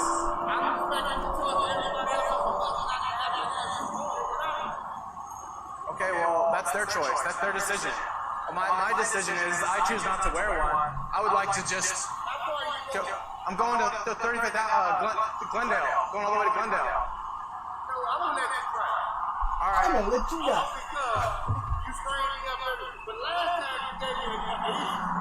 Well, I'm just...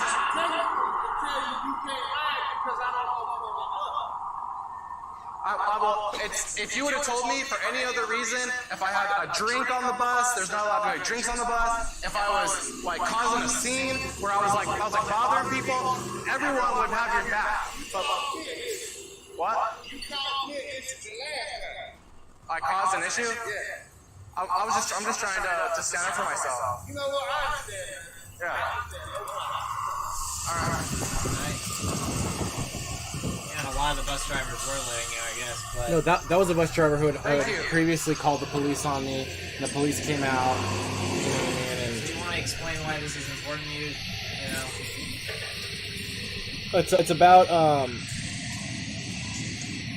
saying no to the small battles, so that saying no to the small battles, because you have to see where this is leading. You have to think more than one step ahead. Okay, where is this leading? If you have the legal ability to say no now, but if they pass a vaccine mandate or they pass some whatever the fuck, you know what I mean? Like, even though you might, it might be harder to say no down the road, and they're only gonna and the mask, like I said from the very beginning, since day one, I had a video called "This is a test. Will you comply?" That's what it is. Will you comply? Yes or no. Arizona didn't comply. Arizona reopened. New York complied. New York didn't reopen. New York fell into tyranny. All right. They still had some businesses, like partially when I visited. I mean, Arizona largely complied with the masks, but people like me, I don't know anybody else, honestly, but me, who is actually doing it in this level, because I know a lot of people who are just going into grocery stores and saying no, and they don't really do anything. There's only certain stores that will deny you service, but everyone else, like Walmart and Fry's, and most stores, like any gas station, Walgreens, only some CVS's, they won't deny you service. They'll try to get you at the door, but you just say no, and then they'll leave you alone because there's nothing else you can do. Where do you think this is headed? And this has where this is headed is it's going to be harder to say no later. So you have to say no now in the small battles. You know what I mean? People. The thing is that with the thing about the masks, they're trying to turn people into police. They're trying to make people who aren't police officers enforce the law. So since they're not law enforcement, they don't have special powers, right? So you can stand up to non-law enforcement and put them in their place anyone who's not an officer of the law who's telling you to wear a mask when they have no legal right to. And not even police officers aren't enforcing this, at least in the constitutionally protected carry states. They're not enforcing it. The only people who are enforcing this are individual business owners who are denying service, and like people like the public transit, or like people who want to be rent-a-cops and like pick on the weak at the entrances of grocery stores.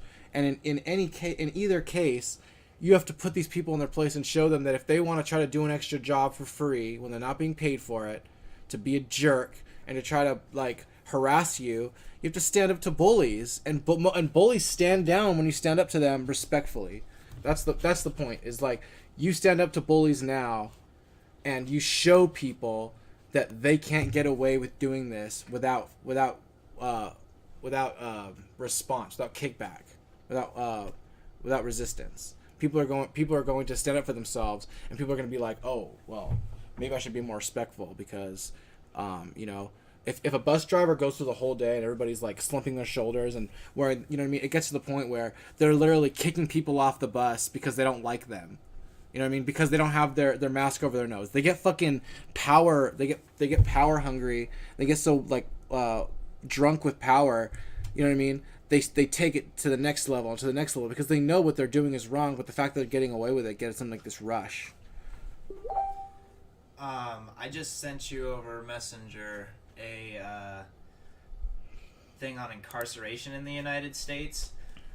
The population of incarcerated people globally is 9 million, and in the United States there is, as of 2016, there were 2.2 million Americans incarcerated. So the U.S. prison population makes up 25% of the world's prison population. So we're the most heavily incarcerated state. And with weed being legalized a lot of different places and a few other things, going through the works, they're looking. I believe where this is headed is they're looking for more ways to to get people into the prison industrial complex. And by the way, with the black communities, being more hesitant to get the vaccine, if they got a mandate in thing, this would be a racist policy once again, just like in 1978. And they were showing that marijuana arrests were 3.4 or whatever, but like in banning open carry in California. Under Reagan, what was happening is that the Black Panthers were starting to show up to cop interactions. Anybody jump in if you want to say anything, by the way. Yeah. But like cop interactions with firearms, and then they showed up to the Capitol of California armed, and within like several weeks, I believe it might have been just a month later of that protest, they banned open carry in California, and it was because they were starting to kill off a lot of African Americans, and they started, like I said, arming themselves and showing up and walking around armed, and people didn't like it. But a lot of these laws, like I was pointing out with the Native Americans earlier, were targeted at minorities that they are oppressing or putting in camps or putting in schools, or conducting syphilis experiments on, or banning the reason they banned gay marriage. They did that along with an interracial marriage bill, and that's what was first proposed, was to ban under Jim Crow laws. And you have a lot of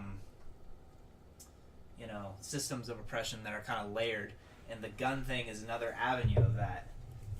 A population that's less armed is easier to kill or wipe out. And that's where I bring up democide statistics, but I don't know if anyone wants to say anything about any of that.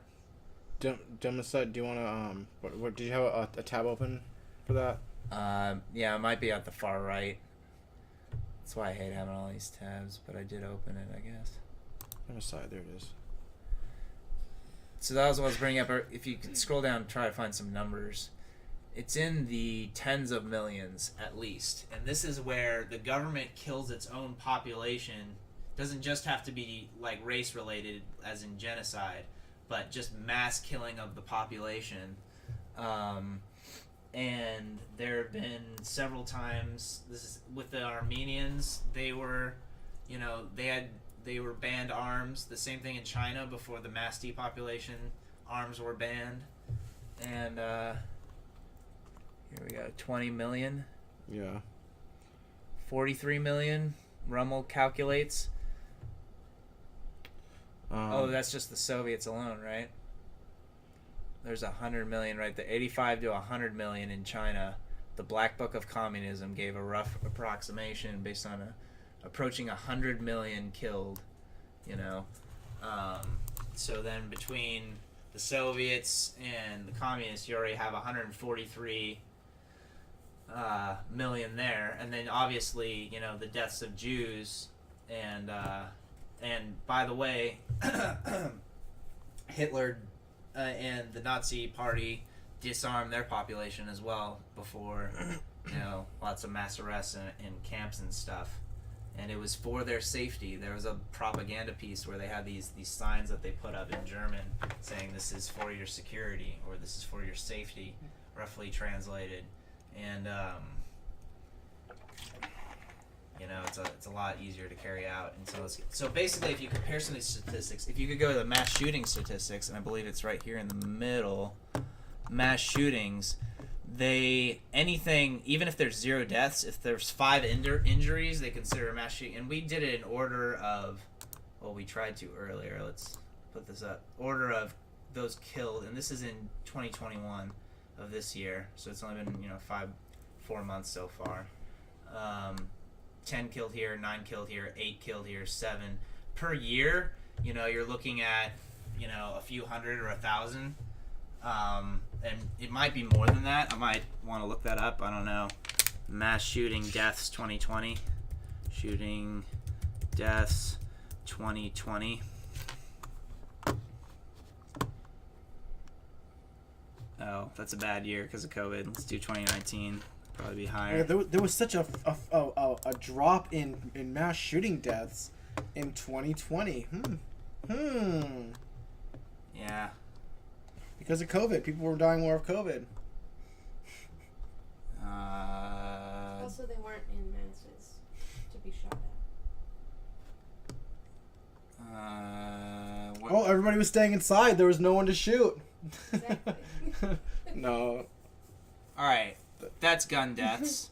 This is injuries. Of course, they, you know, say that because, by the way, suicides and accidents, suicides account for like 60+%. So then that's a misleading. They don't even show how many deaths from mass shootings because it's a pretty here. Gun deaths in America 2019. 19 U.S. Injury, gun death. No. Pew Research. Suicides are 6 in 10. Yep, 60%. Boom. So 40%. So let's say 40% of 15,000 gun deaths. Well, that's not counting accidents. What are accidents here? Murders, suicide. 37% murders. So that's 14,000 in 2017. Wow. 14,000. So let's say round it up to 15,000 and do that over, you know, I'm kind of curious with a calculator how long it would take to just make, you know, equal those killed by the Soviet Union and China, and you know, that's not even counting the Armenians and the Jews. 140.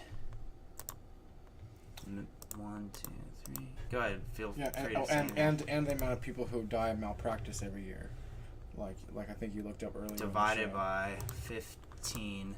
1, 2, 3. You could consider malpractice another form of government deaths. It would take 9,033 333 years to equal the amount of people killed just by the Soviet Union and Chinese governments after they disarmed their population. Even according to their fake numbers. And those are all official government numbers that we're citing here. These are according to you know government numbers, and that's the real thing, is that like assault weapons, and even more lethal force. Who is it right to just entrust? And everybody jump in or feel free to comment or ask questions or whatever. But I'm curious, like, is that who you want to have all the assault weapons? And by the way, there was a genocide of the Native American population in the U.S. A lot of it had to do with disease, the measles and bumps and stuff. Mumps. That's it. Thanks. Bumps. But yeah. So.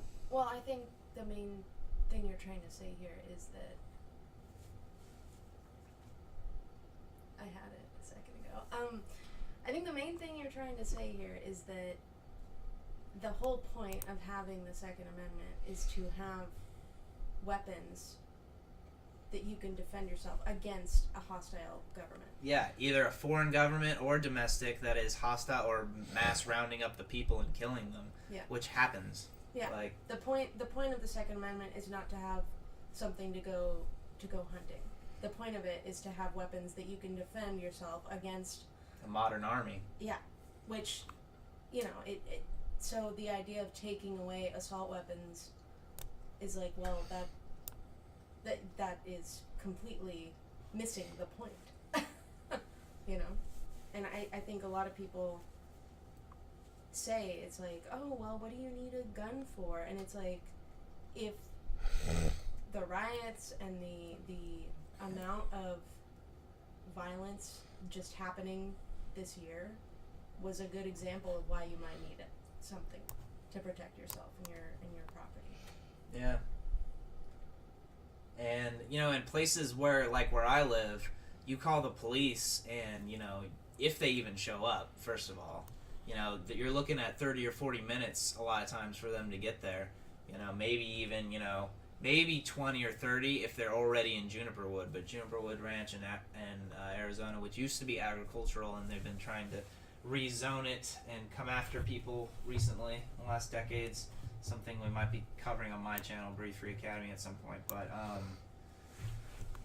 don't know where I was going with that. But cops take a long time to get to you. Oh yeah, it's nice in the wilderness with bulls and cows and rattlesnakes and meth heads and robbers and all the wildlife. All the wildlife, yes, including meth who are heads. armed with guns. To be able, you have a right to defend your life, and you also, you have a right to defend your life, in self-defense against someone with an assault rifle.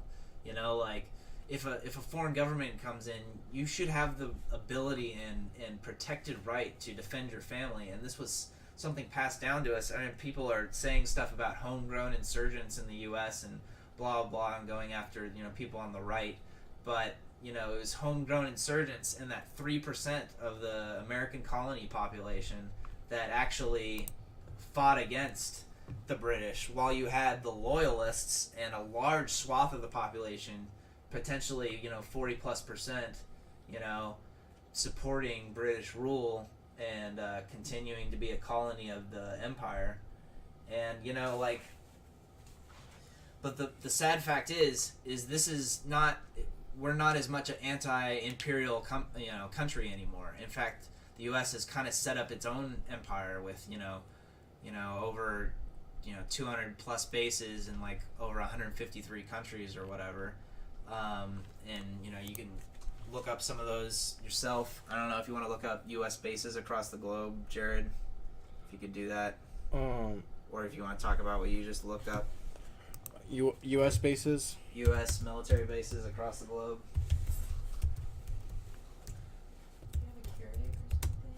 Yes, you want another cup of coffee? Yes, please. All right. Bam. Jared, you can take over. We can get back to Like us becoming an empire, you know?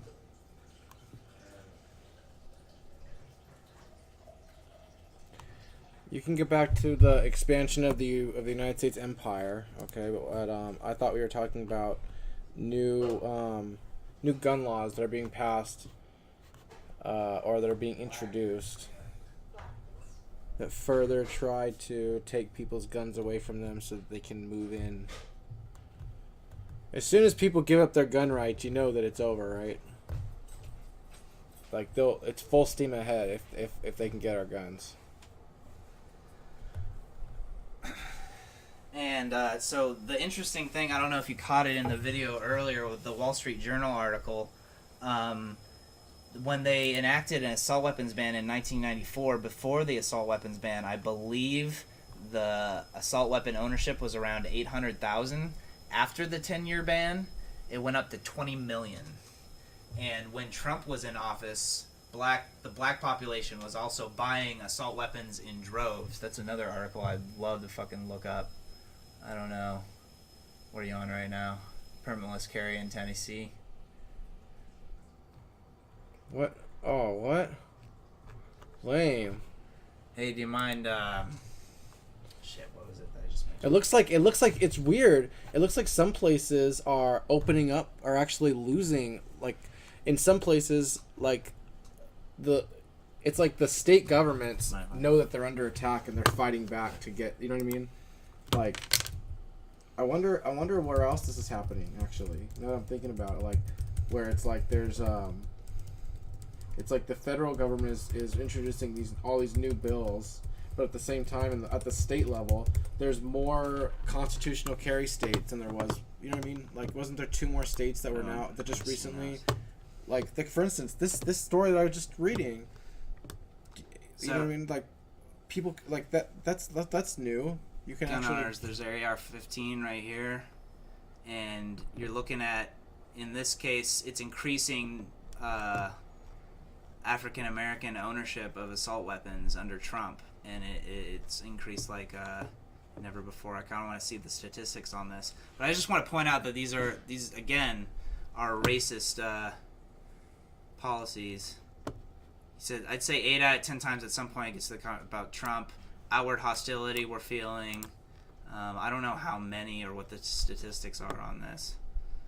If you could search for that, that'd be awesome. But basically, like, these laws are racist laws. And then with a vaccine mandate, when you have hauling people into these prisons, what you're basically advocating, especially if you want to mandate with government force if you don't comply, is hauling off these people into cages and injecting them like they're fucking animals. And like, and I'm serious. And honestly, this is, by the way, going on at the border, and it's still going on under Biden, is that there's a big case of hysterectomies being performed on refugees in some of the cages at the border. So you have like yeah, exactly. Basically euthanizing them. And so you have that going on at the border. You have the large prison population. If you had a vaccine mandate and assault weapons ban, you're targeting a lot of African Americans in the country and basically hauling them into prisons and increasing the prison population with that. These, whether you want to acknowledge it or not, these policies do affect the minority population, and the left wants to chalk it up as if the right is the anti-vaccine and or anti this new vaccine, and that the right is anti this assault weapons ban. And that the Democrats are pro black people and that they're looking out for the rights of black people. But really what you see is each of these major laws that they're pushing are targeting the black community. So who would have thought? Hey, remember where the Jim Crow laws came from? Yeah, and you gotta keep it going, and it's easier because 76% of the population is white, and only, I believe, 13.9, we should maybe look it up, but 13.9 of the population is black. It's a lot easier to oppress the smaller group, I just wanted to say, It's so much more complicated and deeper. It's not even like they champion their cause like they're the saviors of black people and people of color, but they use them as a tool in the last several elections to say, well, the right is racist, so you should vote for us. Yeah, because and yet they're because we'll championing help racist you. policies. Yeah. And like for instance, the whole thing in Georgia, the new voting law in Georgia, they made it out to be this racist thing because the implication is that if you're black, you don't know how to get an ID. Or you can't. Yeah, which is, I mean, it's ridiculous. Like, Yeah. like why would anyone think? And if you're buying guns in droves, by the way, like, you know, like, yeah, you have to have ID to do that. Yeah. Legally, at least. It's like the implication of saying like, oh, you can't have an ID. You don't have to have an ID to vote. It's like, why would a black person not be able to get an ID? Literally, everyone knows how to get an ID. It's not hard. I think the more legitimate argument with that is being racist against Hispanics and people who are in the country, whatever the fuck, or foreigners. And that being racist, that has a little bit of credence, but the black thing, I 100% agree. Yeah. It's like, you know. I mean, I just think there's so much, what do they call it? They called it soft bigotry of saying, oh, well, you're a victim because you're black, so you can't stand up for yourself. You need us liberals to stand up for you.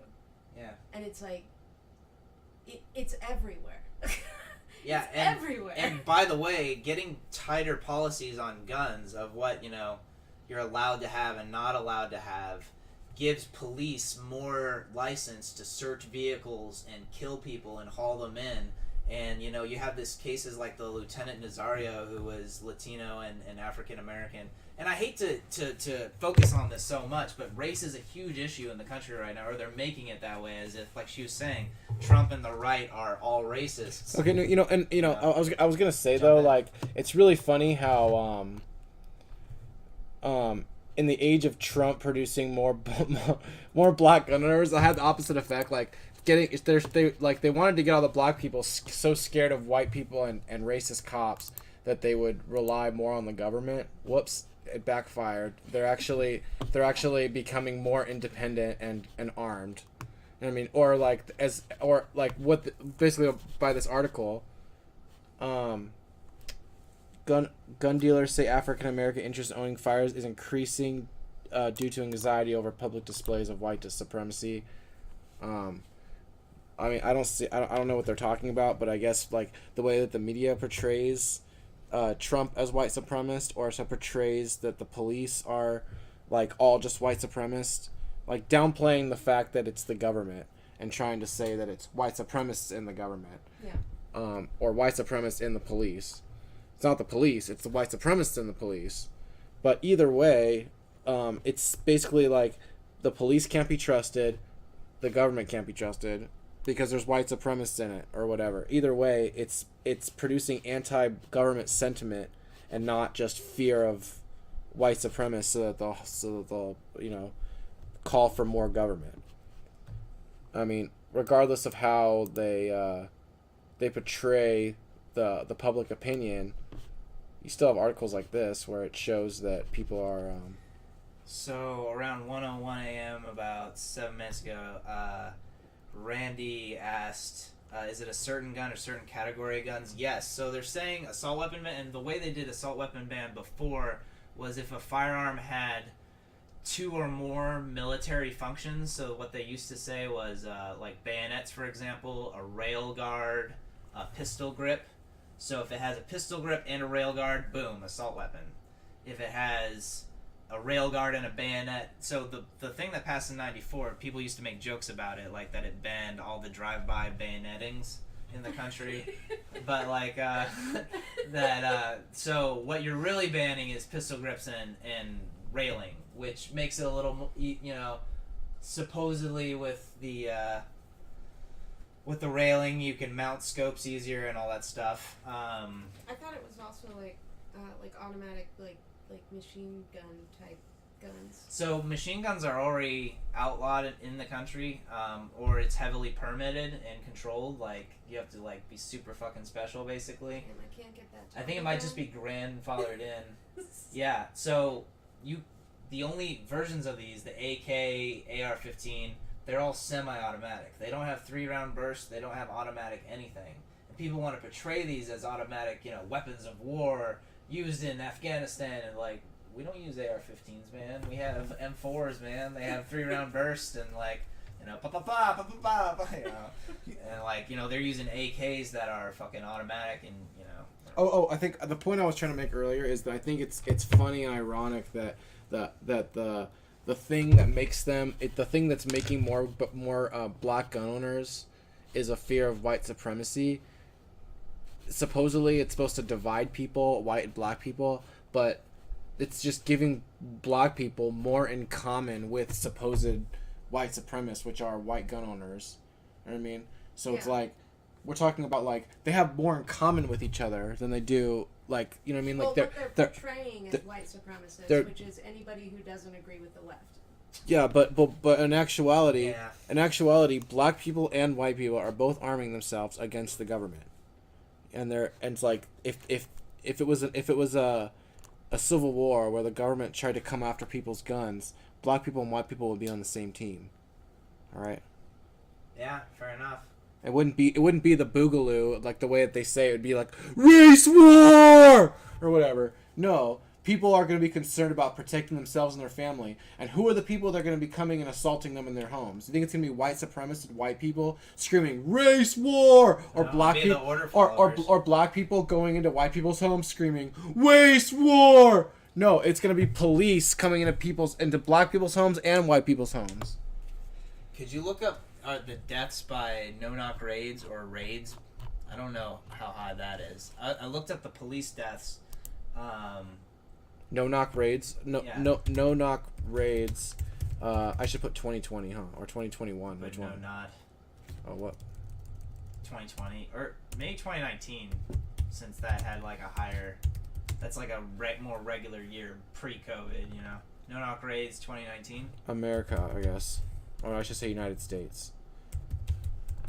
Bam, balam. Here we go.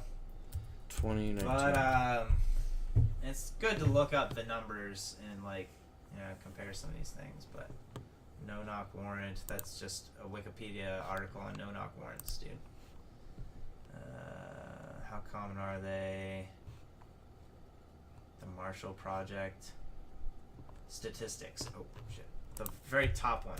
Oh, okay. Never mind.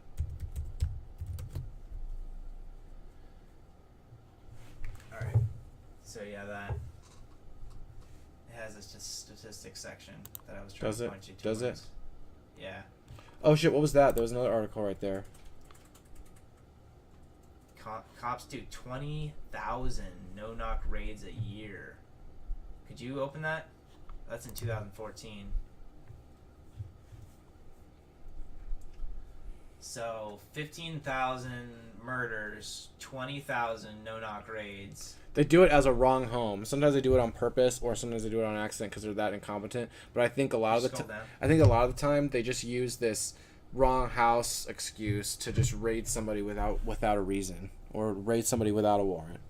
It's like, oh, we had the wrong home, but we're already inside and you guys got killed. Or now you guys can sue the city, but not after we had our way with you. Could you scroll down? Is there any information on... I was trying to go to the statistics of the other place to see how many people they kill.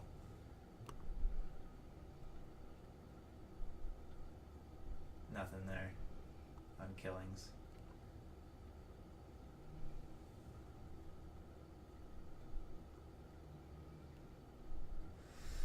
You mind going back to the other page, the Marshall Project? It has stats probably with death.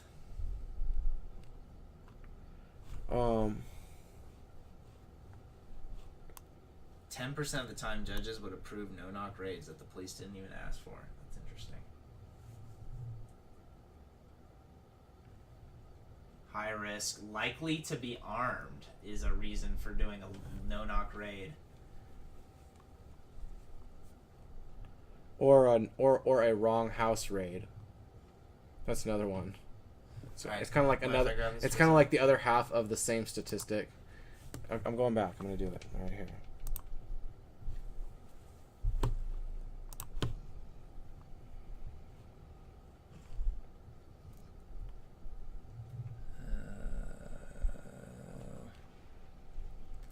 Damn, there's just here. Back twice. And then clicking statistics on Wikipedia, I guess. Warrant, controversies, statistics. 60 to 70,000 no-knock and quick-knock raids were conducted by local police annually. The majority of which were looking for marijuana. Boo-ba-doo. It doesn't show how many people are killed. It says 40 bystanders have been killed since the early 1980s.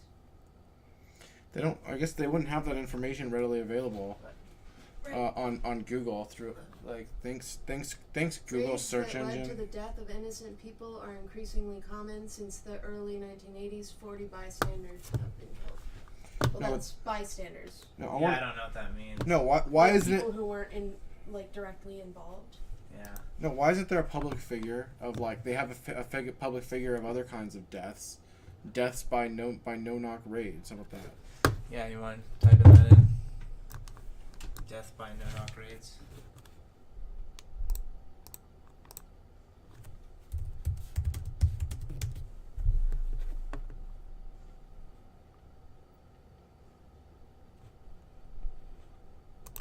None of those. Never seen all those. Statistics.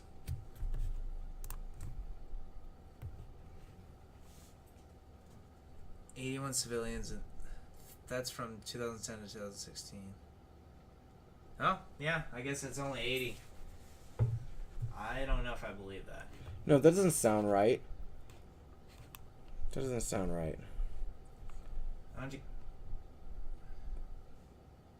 I don't know if there's any, even metrics, recording some of it. I mean, it could just be 81 total, but it's still 40 to 60,000 a year. That was pretty nuts.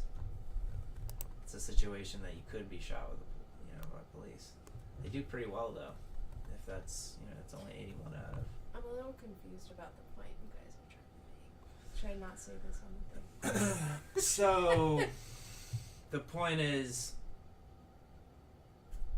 increasing reasons to do these, and then increasing the prison what ends up happening with these laws is laws kill people. They're enforced with guns and violence and kidnapping people and putting them in cages. And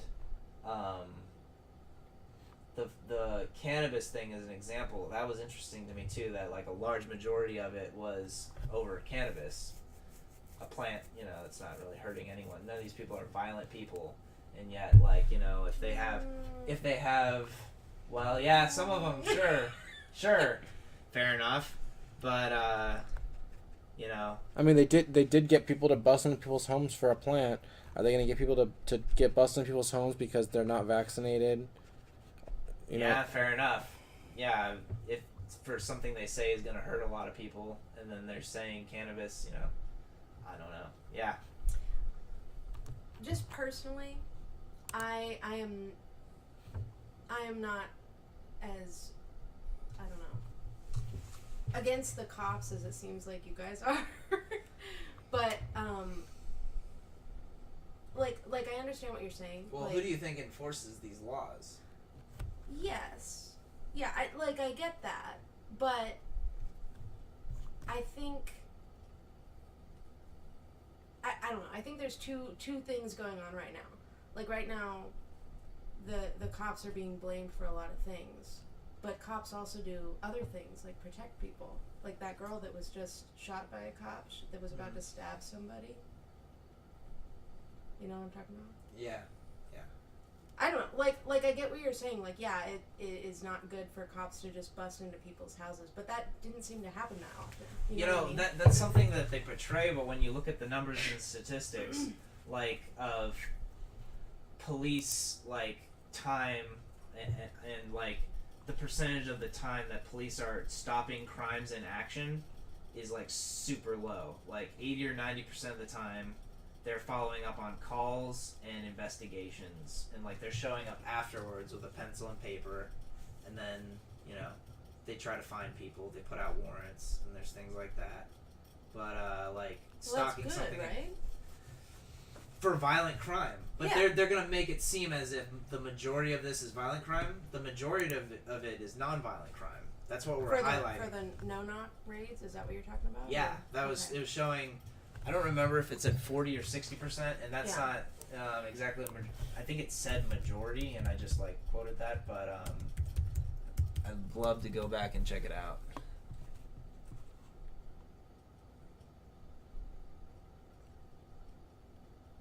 You mind pulling up one of those things and seeing, like, typing in the drug war with that too, or something? I think so I think also the thing where I get hung up is like the cops enforce the law, but they don't make it. Right. So. Like they don't just make it up. That's worse. What do you mean that's worse? It's worse to enforce the law. They don't make the law. They just are the ones that assault people, kidnap them, and carry out the Actions that hurt people, right? That's somehow better. Than, So than, Marilyn I'm just Manson, saying, if Marilyn the Manson, for laws example. weren't there, they wouldn't. No, regardless of if somebody wrote someone on a piece of paper. So, you know what I mean? all right, Jared, let me bridge the gap here. She's a little lost with what you're talking about. So, for example, it was the law that in China, right? I mean, I don't know. Should we just focus on the U.S. only about laws that are, for example, the not being able to sit on a certain section of the bus, like. Yeah.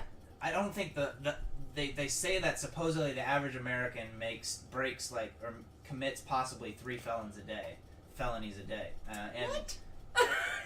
the thing is, a felony is anything that can get you locked up for a year or more. And by the way, weed possession over a certain amount can get you locked up. You should look that up, Jared. If you could look up like 3 felonies a day argument. There's so many laws that are on the books, like How would I type? 3 felonies a day, America's laws or something, United States laws, Americans break or whatever. Anyway, a lot of these, so the Patriot Act, for example, when it was passed to stop terrorists, and they're like, this will not be used to catch people with drugs, right? Yeah, of course like not. this is not for that. What ended up happening was that 80 to 90% of the enforcement of spying on people with the Patriot Act ended up being drug arrests, not terrorists. And so the war on terror, the war on drugs, and then now the war on guns is it's a thing. When they mentioned those no-knock raids, they did it if they were armed and so some of this is the red flag laws, where they're finding if someone is deemed dangerous enough, they can come confiscate your gun at your house. And that's where the red flag. I don't know if you want to look up red flag laws to kind of show some of this.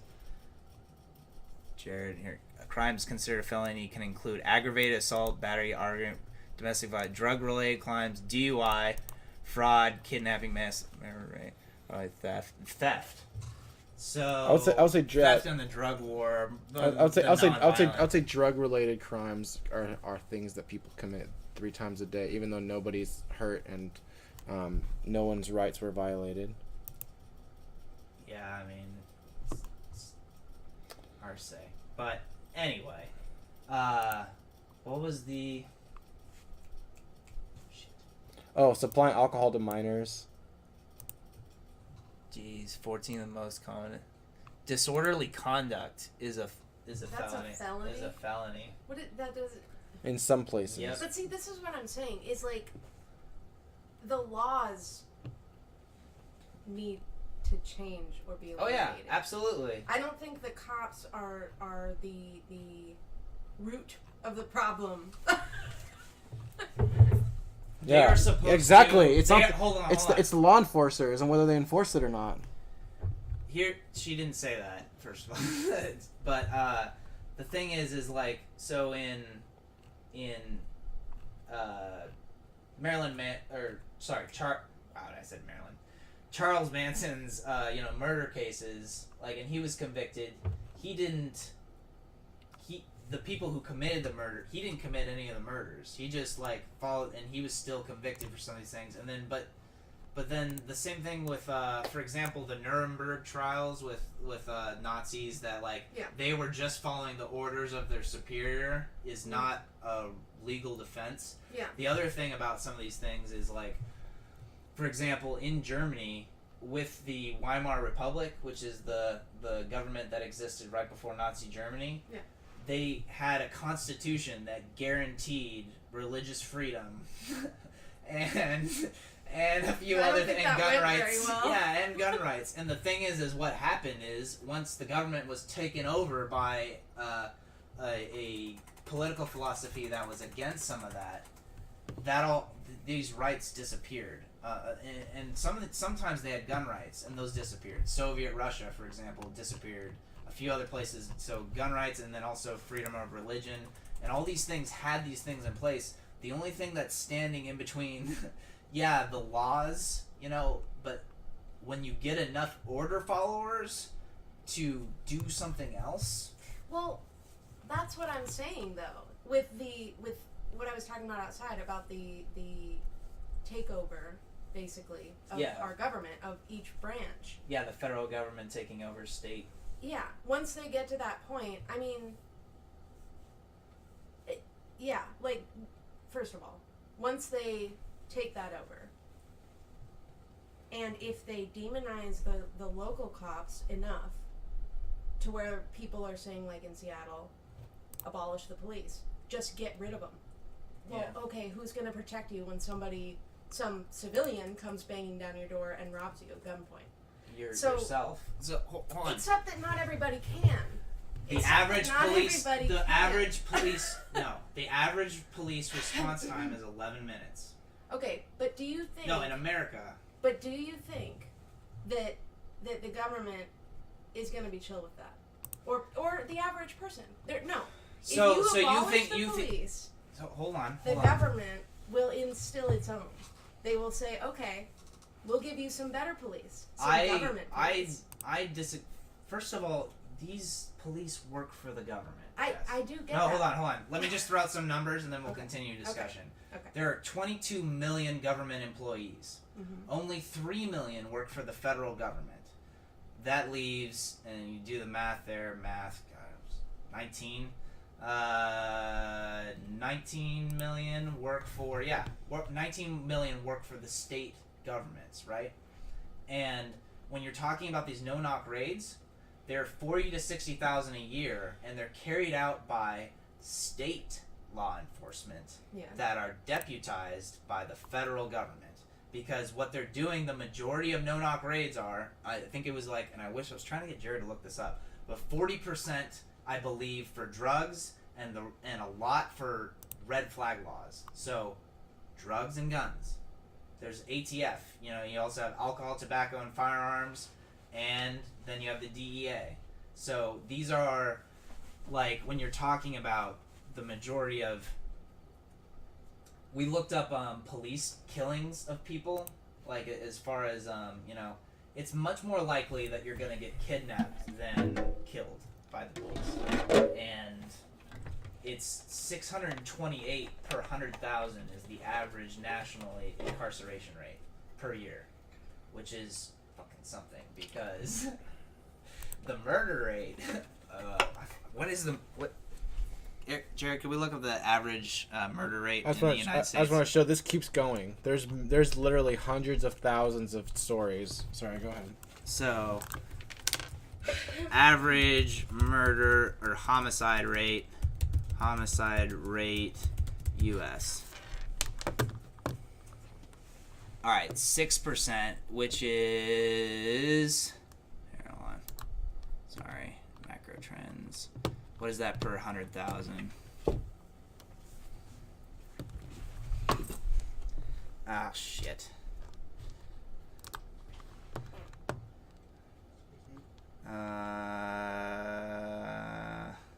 Most at 11.1137 per 100,000. The deadliest cities. Blah blah blah blah blah blah. Fort Lauderdale. This is that's the 63rd most. The most dangerous city in so you have 60,000 no-knock raids with arrests. This is the thing, is that police don't really consider arrests violent. It's not violent for me at gunpoint to, this is their logic, but they have official, condolences to do this. So at gunpoint, They're just doing their job, man. It's not violent if all they're right, just doing their job. Jared, you're losing her. Just calm down. All right. To at gunpoint, put you in handcuffs and lock you in a steel cage is not considered violence. Like a lot of cops don't believe, arrests per year, United States. So yeah, but if okay, I'm gonna try and round you back to the point that I was trying to make. The point that I was trying to make is, I don't think the cops are the main problem.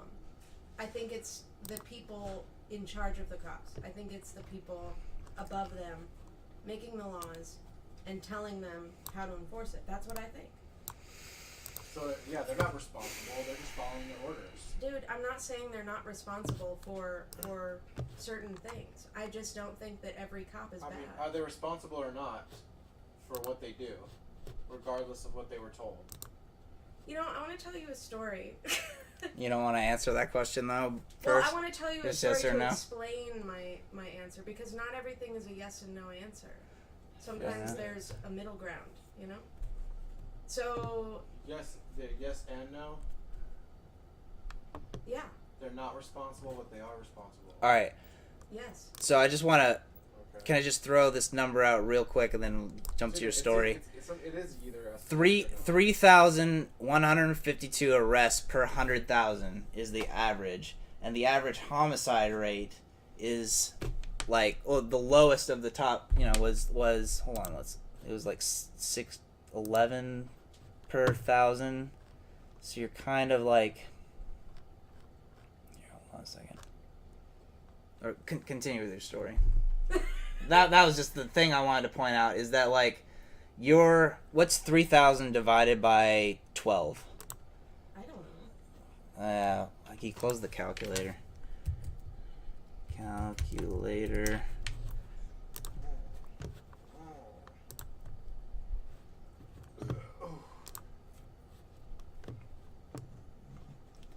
All right. 3. Yeah. I don't know. It was above 3. I want to say it's 3,400.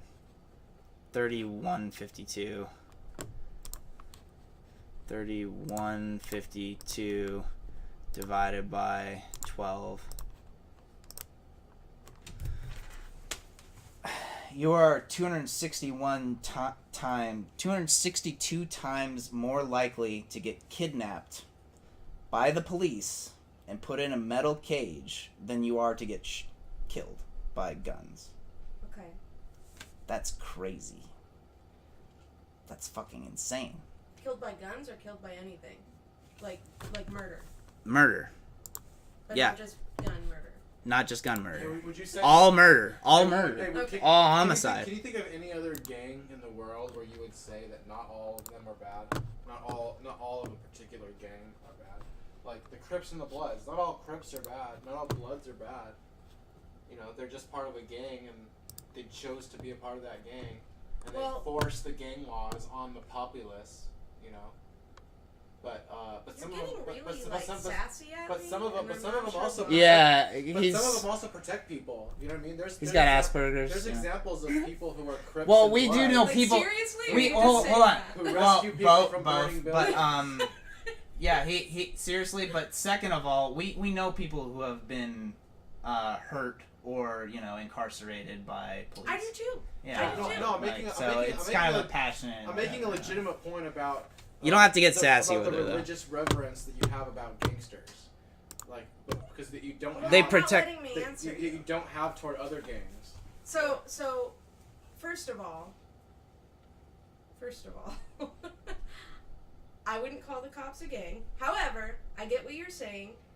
And frankly, yeah, there are Crips and Bloods and members of lots of gangs who I would say are not entirely responsible for what they do. Because specifically with gangs, they recruit children. A lot of the time. So like children, that children are kid, responsible. They do that. They do the same thing. I mean, but they're that also. kid who was just killed, the black boy, who was dropping the gun. You know what I'm talking about? Yeah. Who got shot by the cops. Dante, right? Yes. He was in a gang. He was 13 or 14. Child. He's a child. So it's okay to kill him, right? No. don't The know. point I'm trying to make is that he's not entirely responsible for his actions because he is a child. Right. He's part of a gang. He's not entirely responsible for his actions. So yes, there are people who are in gangs. If you're 14 years old, you're still you're responsible for what you do. And it's not I'm talking about legal responsibility. You're talking about like who else could have been the one that made his decision except for him. Like, You can say the same.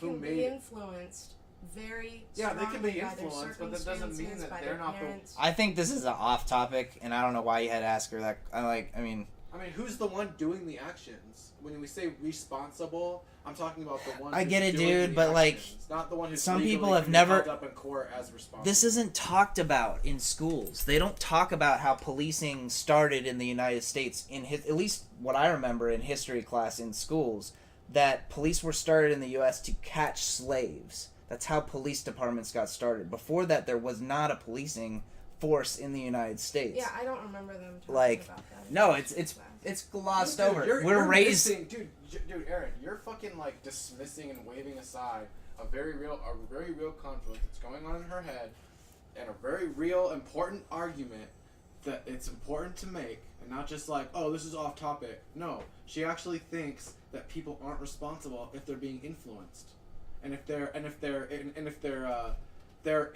Then the enough, Nazis weren't responsible. Then the if they're- Charles Manson people weren't responsible, and some of them were one of them was underage, I believe. One of the Manson murderers. I did not say they were not responsible. I said they were not entirely responsible. Okay, so That she thinks does they're not partially mean- influenced. That does not mean that they shouldn't be punished.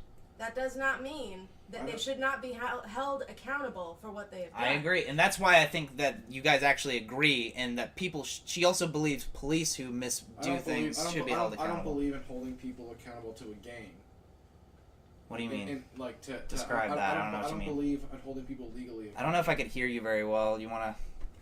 Like when you say people should be punished, I mean like when I think of held accountable, I mean like there's a response to someone's actions, okay, and it's in self-defense for your best interest for you and your family. Like it doesn't. I don't believe in punitive punishment. It's kind of vague. I don't believe in punitive punishment or legal repercussions to things. You don't believe in legal repercussions to anything? No. Because that's gang participation. You think this is really important and not off topic? Well, no. This is kind of off topic, but like. Could you bring it back to something important? We're talking about like you're trying to say that because she's gonna just focus on that instead of somebody's. If somebody is negligent enough, or not negligent enough, if somebody is like influenceable enough. She didn't say they weren't. As a child, then they are not entirely responsible for their actions because they're being influenced and they're childlike. Don't imitate. Don't give her a dumb voice, dude. That's not respectful. If you can't be respectful, let's not have a discussion. So, let me get this straight. You think that if a woman, let's just for fun, let's say she's armed, okay, with a gun, but she's overpowered and she can't use her gun, and she gets raped, okay? She knows her attacker. She gets a rape kit. She has all the evidence. She goes to the cops. You think that guy shouldn't be held accountable for that? Held responsible and go to jail? No, I think he should have been killed the moment that he tried to. Yeah, but he couldn't. Though. Okay, well then there should be people that like go out and kill those people. Yeah. Okay, another scenario. Yeah, our good friend Murphy. There's a backlog. There's a backlog. Yeah, hire a bounty hunter. Here's the thing is that what you're citing for like the thing of like policing is actually the back burner priority. Like, there's a backlog of rape testing with police departments, and a lot of police departments across the country, because they are more interested in catching someone with cannabis and putting them in prison and putting, for that. And it's easier to, do that than it is for Yes, rape. that's wrong. Yeah. But what I'm focused on is that he thinks people shouldn't be punished ever for committing a crime. Not with gangs. I didn't say. I didn't say. You did say that. You did say. Yeah. People should never be held accountable. He said, legally accountable. So instead, they should just be summarily taken out and shot. That's what he thinks. Yeah. Some people do think that. Yeah. Instant justice. People are responsible. Yeah. Okay. What if you people get are it responsible wrong? for themselves? All right. How about this? What if you How don't about know this for guy- sure that he did it? Yeah, that's How not. about I think there this should be a guy, court proceeding. Slept with this woman when he was drunk. She was 19. He was 19. She was in her 30s. Okay. She. This is gave besides consent. the point, though. She gave consent, slept with him at a party. Little did he know that she had a boyfriend, and the boyfriend walked in. She said, "Oh shit, he raped me." So mob justice takes over. They destroy his car. They report him to the cops. He gets arrested. The cops and his lawyer tell him, "Well, you should just confess because they're gonna believe her over you." He goes to prison for 2 years. That's a true story. Yeah. That's a true story. What's the point you're trying to make here? The point is, under your laws, he would be taken out and shot. Yeah, and I think this is a side thing. Taken out and shot for what? For sleeping. For being accused of rape. Okay, well,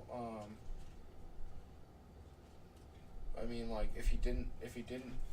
So this is besides the point, because you could could also shoot do. him out. Hold on. You could punish people legally without police. I know that sounds a little strange, but you could have just courts that are run by the government. And by the way, No. hold on. Why no, Jared? Jump in.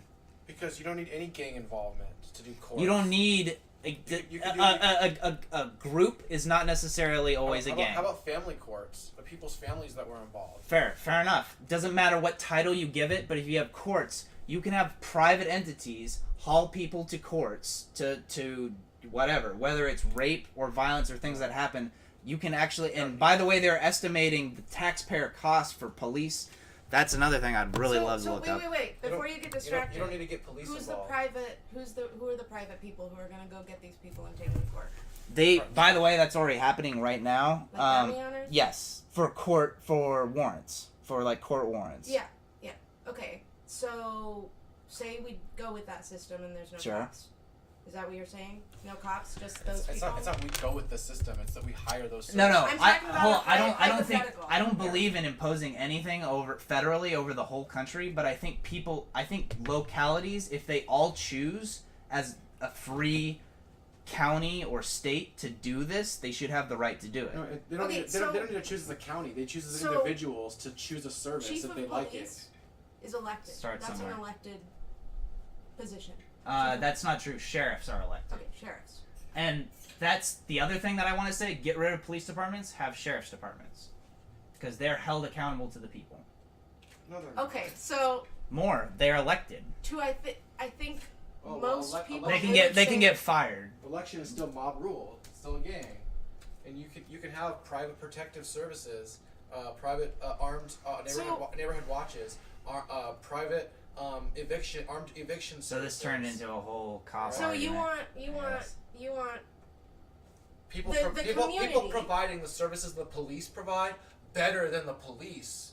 So you Can want you the believe community? that? Can you believe that? So you want the community to get together and say, okay, we're gonna hire these private people to do the job that the police does The community instead. doesn't need to do shit. It's an individual who, instead of calling the police, he calls this other service that's doing, supposedly this is any service. If they're reported, they can get arrested and shut down and killed because it's illegal to provide these services. But people still provide them. I'm giving you a hypothetical here. But it's not a hypothetical. There's No, people no, that's who what actually I'm doing provide though. these I'm services. asking you what you would prefer instead of the current system. Yeah, that people provide these services regardless if it's illegal or not, so that we can call them, so they can do a better job. So I would you like want I would a like to group have of people. I would like to have armed people come to do the service that the police provide, but when they're not, when they don't think that they have special rights to assault people. So you want the cops, just not the cops. No, I don't want the cops. I want private armed citizens. Who's gonna pay them? I will. I'll pay them for You their service. and the community, right? No, I will pay them. I will. If I want their service, I'll call them, and when they come and provide that service, I'll pay them. I don't need to hide. I don't need to have any kind of connection with my community. It's all. It'll only interact. The only relationship is between me and the company that provides the service. So that service would be a gang then. No. Yeah, because that's what gangs do. They go around and say, "Hey, I'll give you protection if you pay me." That's exactly what gangs do. No. Yeah, it is. That is exact. That's what gangs do. That's also what governments do. You're not hiring. Yeah, but you're not hiring. just saying. You're not you brought up hiring gangs. people. No, They're you're the not. same. I mean, police and thieves. No, in you're the not. Streets, If you let me killing a nation respond, with you're their not guns and hiring ammunition. people who think they have special rights. There's a huge difference. If somebody's How do you test that? How do you weed those people out though? Because they don't think that they have the right to assault. Can I bring you. it back They're to coming. They're what we coming were talking over. about? They're coming over saying, "I'm an armed citizen. I'm a private company." You want to question him on everything if he you believes want me and have to, him explain every if you want me single to part of evict someone for you, police stuff. or if you'd like me to remove this person, if you'd like me to help you See, that's defend why I knew yourself, this was headed, and I'd like to. I'm gonna adjust this real quick. I'm before gonna you help. I'm gonna help provide that service, but I'm not gonna think that I have Jared. the right to to bark orders at you or him, and you have to. And I have the right to punish you if you disobey. There's a huge difference in those two services. People who think they have the right to do that, and people who realize that they have the same rights as you do, but they're gonna help the person who's giving them money. You know what I mean? Like. It's easier. He's saying it's easier to hold private companies accountable than government. And also individuals are held accountable. Okay. So they're. I thought we were gonna move on from this. I want to, but I want to make a point. If I was working, you asked him. If I was working for one of these private companies, and somebody asked me to come and evict somebody from their home, and I get there, I'm gonna get both sides of the story. There's the person who's paying me, but regardless of if they're paying me or not, if I'm going to do something, I'm not going to think that I have any special rights. I know that there's still consequences, that if I fuck up, people are going to defend themselves. There's going to be repercussions from the people even the people that I help. Can I say one? So I'm going to be cautious. I'm going to be more cautious, and I'm going to provide a more valuable service than somebody who thinks that there's no consequences, there's no repercussions if I fuck up. And there's no because I'm held as being a monopoly versus. Yeah, so you don't think any cops are ever held responsible, and you think that a private citizen paying for someone to come and sort out their they're not held responsible in the way that they should be. Let me finish. You think that somebody paying somebody else to come and sort out their differences in this eviction situation you were talking about? Yeah. You don't think that they're going to side with the person that's paying them? As opposed to the cops who are paid by both people? No. They're gonna side. They might side with the person who's paid them, but they also, will. But they're also not gonna do something that's gonna get them killed. All right. Whereas a police has a whole gang to back him up, versus an individual who doesn't. Yes, but there are laws on the police. There are special guides and rules that they have to follow, and they go to jail. They have an exemption status. So. No, they don't. Yes, they do. They have qualified. Have you ever heard of qualified immunity? Qualified immunity, but it was overturned in this recent. It's starting to get overturned now that there's more media attention on it. But regardless, though, if they're assaulting somebody, there should be somebody that defends themselves and takes that person down. There's a immediately. Not this bullshit like I'll let you assault me. I'll let you kidnap me. I'll let my life get raped in court and waste all my fucking time. And then I'll sue the state, and then eventually they'll get put on paid leave, and then they'll get rehired somewhere else. Instead, but the taxpayers will pay me, and you'll get paid off by the fucking state that they stole from people. No, that's not being held responsible. Okay, they should be held responsible the instant they do those things by people defending themselves. All right, and private companies, private people, individuals who are working for these companies, regardless of who's paying them, they're not going to have the protection of a gang behind them. they're gonna have to deal with the consequences in the moment. There's not this fight it out in court later bullshit. Jared. All right.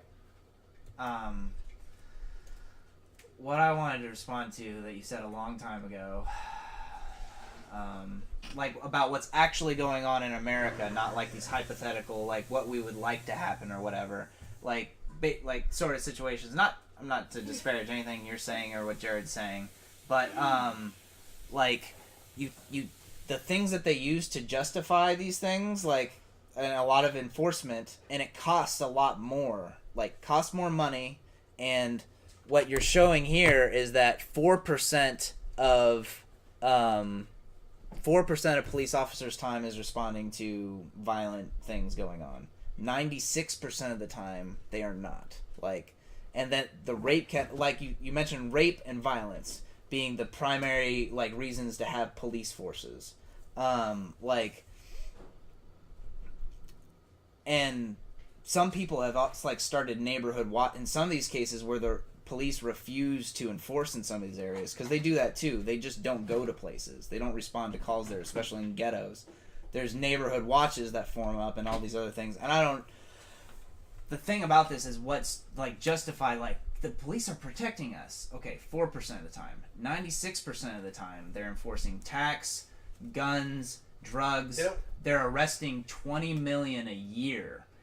3,152 per 100,000 citizens per year are getting put into cages. Like they get paid regardless of if they help you or not. They're not. It's their job to help you. It's their job to enforce the law. And a few thousand are getting killed in homicide cases.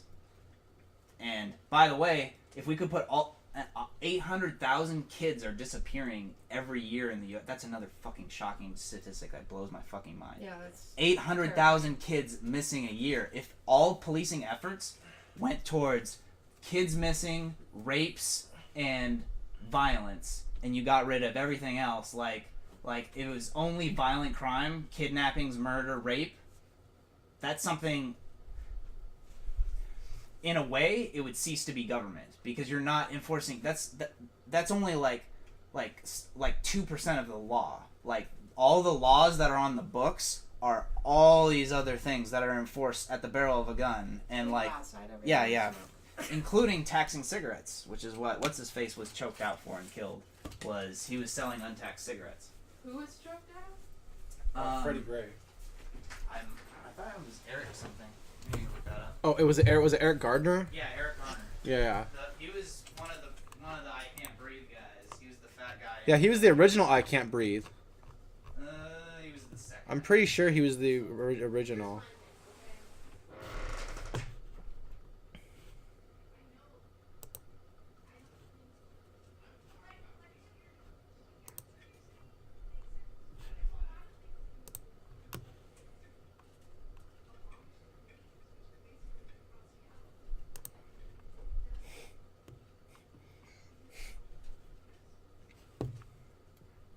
What am I looking for here? That's not what my mommy said. That's not what my mommy said. What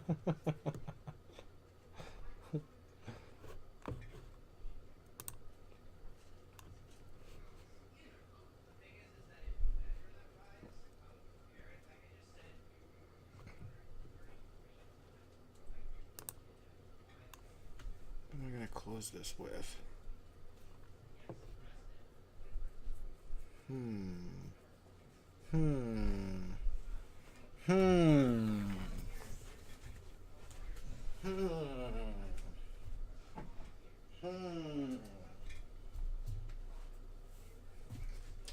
That's not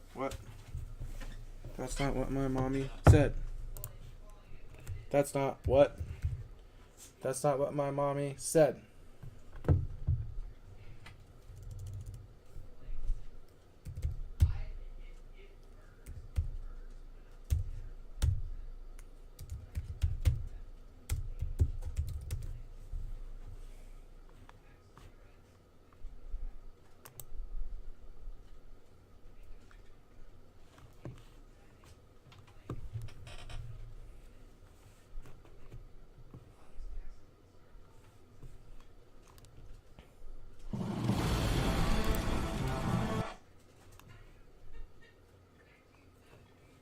Fuck YouTube, man.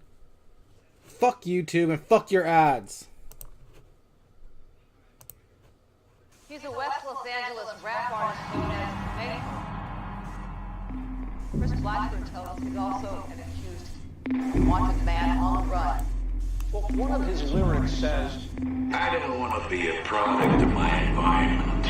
I want my environment to be a product of me.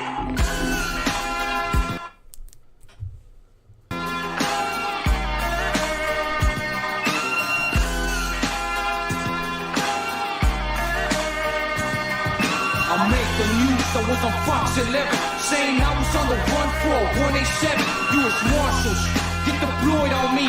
They just gotta lead them in the NYC. And down inside, with a terrorist cell. ATF move in on the gates again. Cause two swap fail, try to give me tail. It's the shit God got, so I got the bail. And I just got back from the ATL. Won't mention no names, but I'm supplying them well. Wrapped up. So them dogs don't smell them. I'ma leave it up to you, I'm a convicted felon. But they say I'm like the CIA for bringing work to the ghetto where them devils play.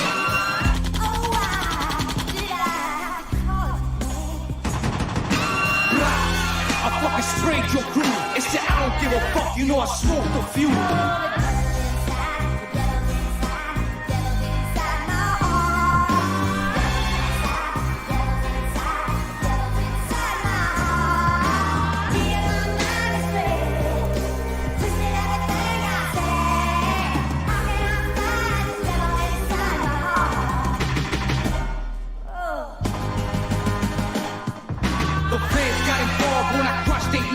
Came through the checkpoint, my bitch pushing the ride. It's the 20 DAs wanna find again, but they stuck on the edge, so they told us to pass. 1.5 in the fucking stash. Motherfucker threw the map, I threw it back to back. You get snatched and never seen again. Well, that could be the reaper, rhyme flow get deeper. Cause who in the game done it quite like God? No one can do it, God. I think for a second, no one quite like God. Got to kill me twice, got a cap in the night. Apocalypse That's now, what's up, Randy. I banged on neighbors and make their artists look sharp. Exposed every single one for nothing more than a front. I lit chronic blunts and threw the smoke in their face. West LA was the place where I caught my case.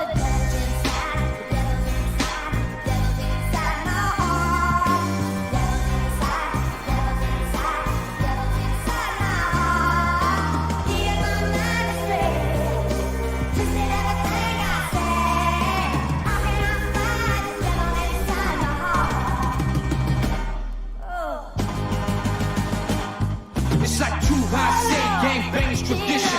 The block steady plotting while your partners is dropping the fast carpet. It said the new LP, the new CD is for the fellas like me. The streets wanna know what's the box with brands.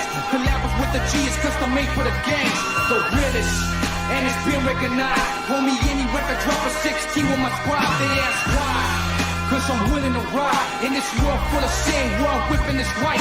In the killing, feel a dream, about to say what they seen.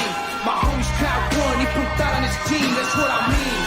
It's all ready for scene. It's the rockets full of steam, couldn't dance the red bees, that's how we breathe. In the city of mine, and this the introduction to Los Angeles Times.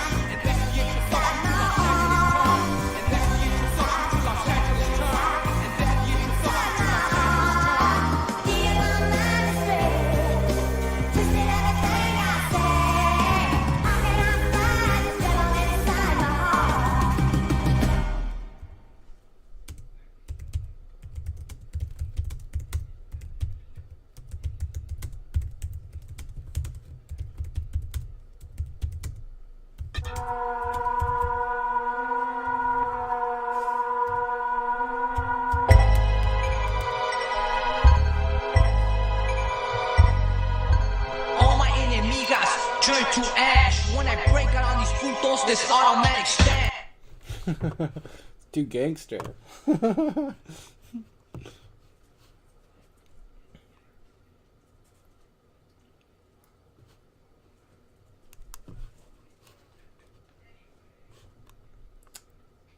Oh, what else can I play, man?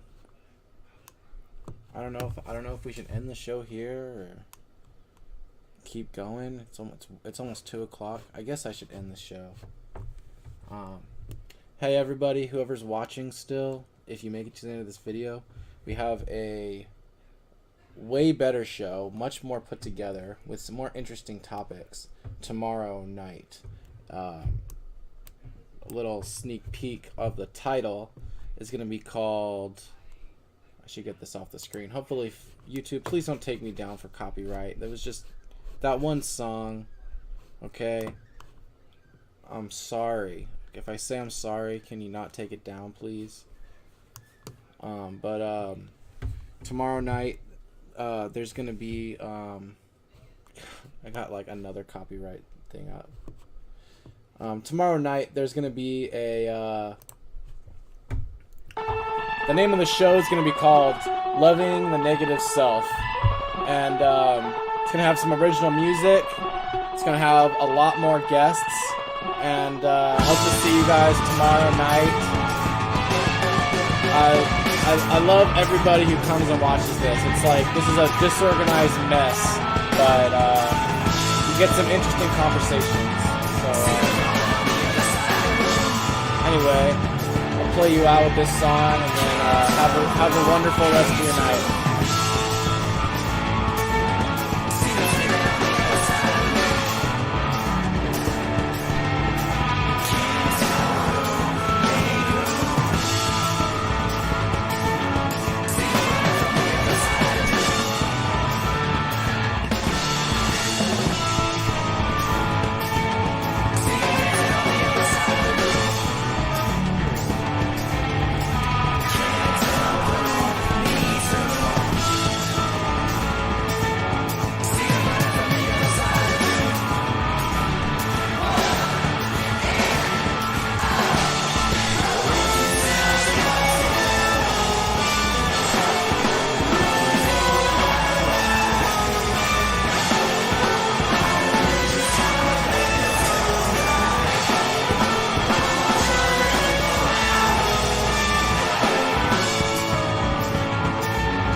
Oh my god! Unpleasant arousal.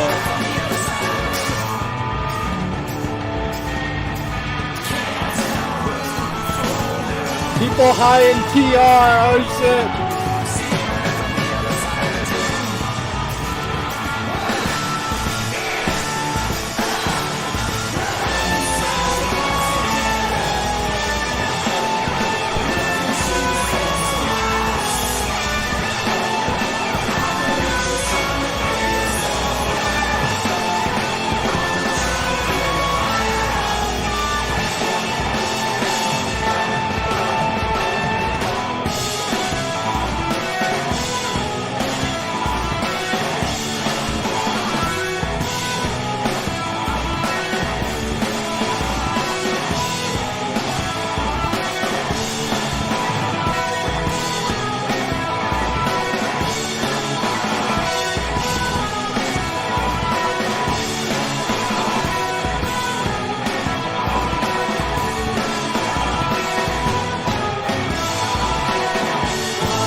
Bye.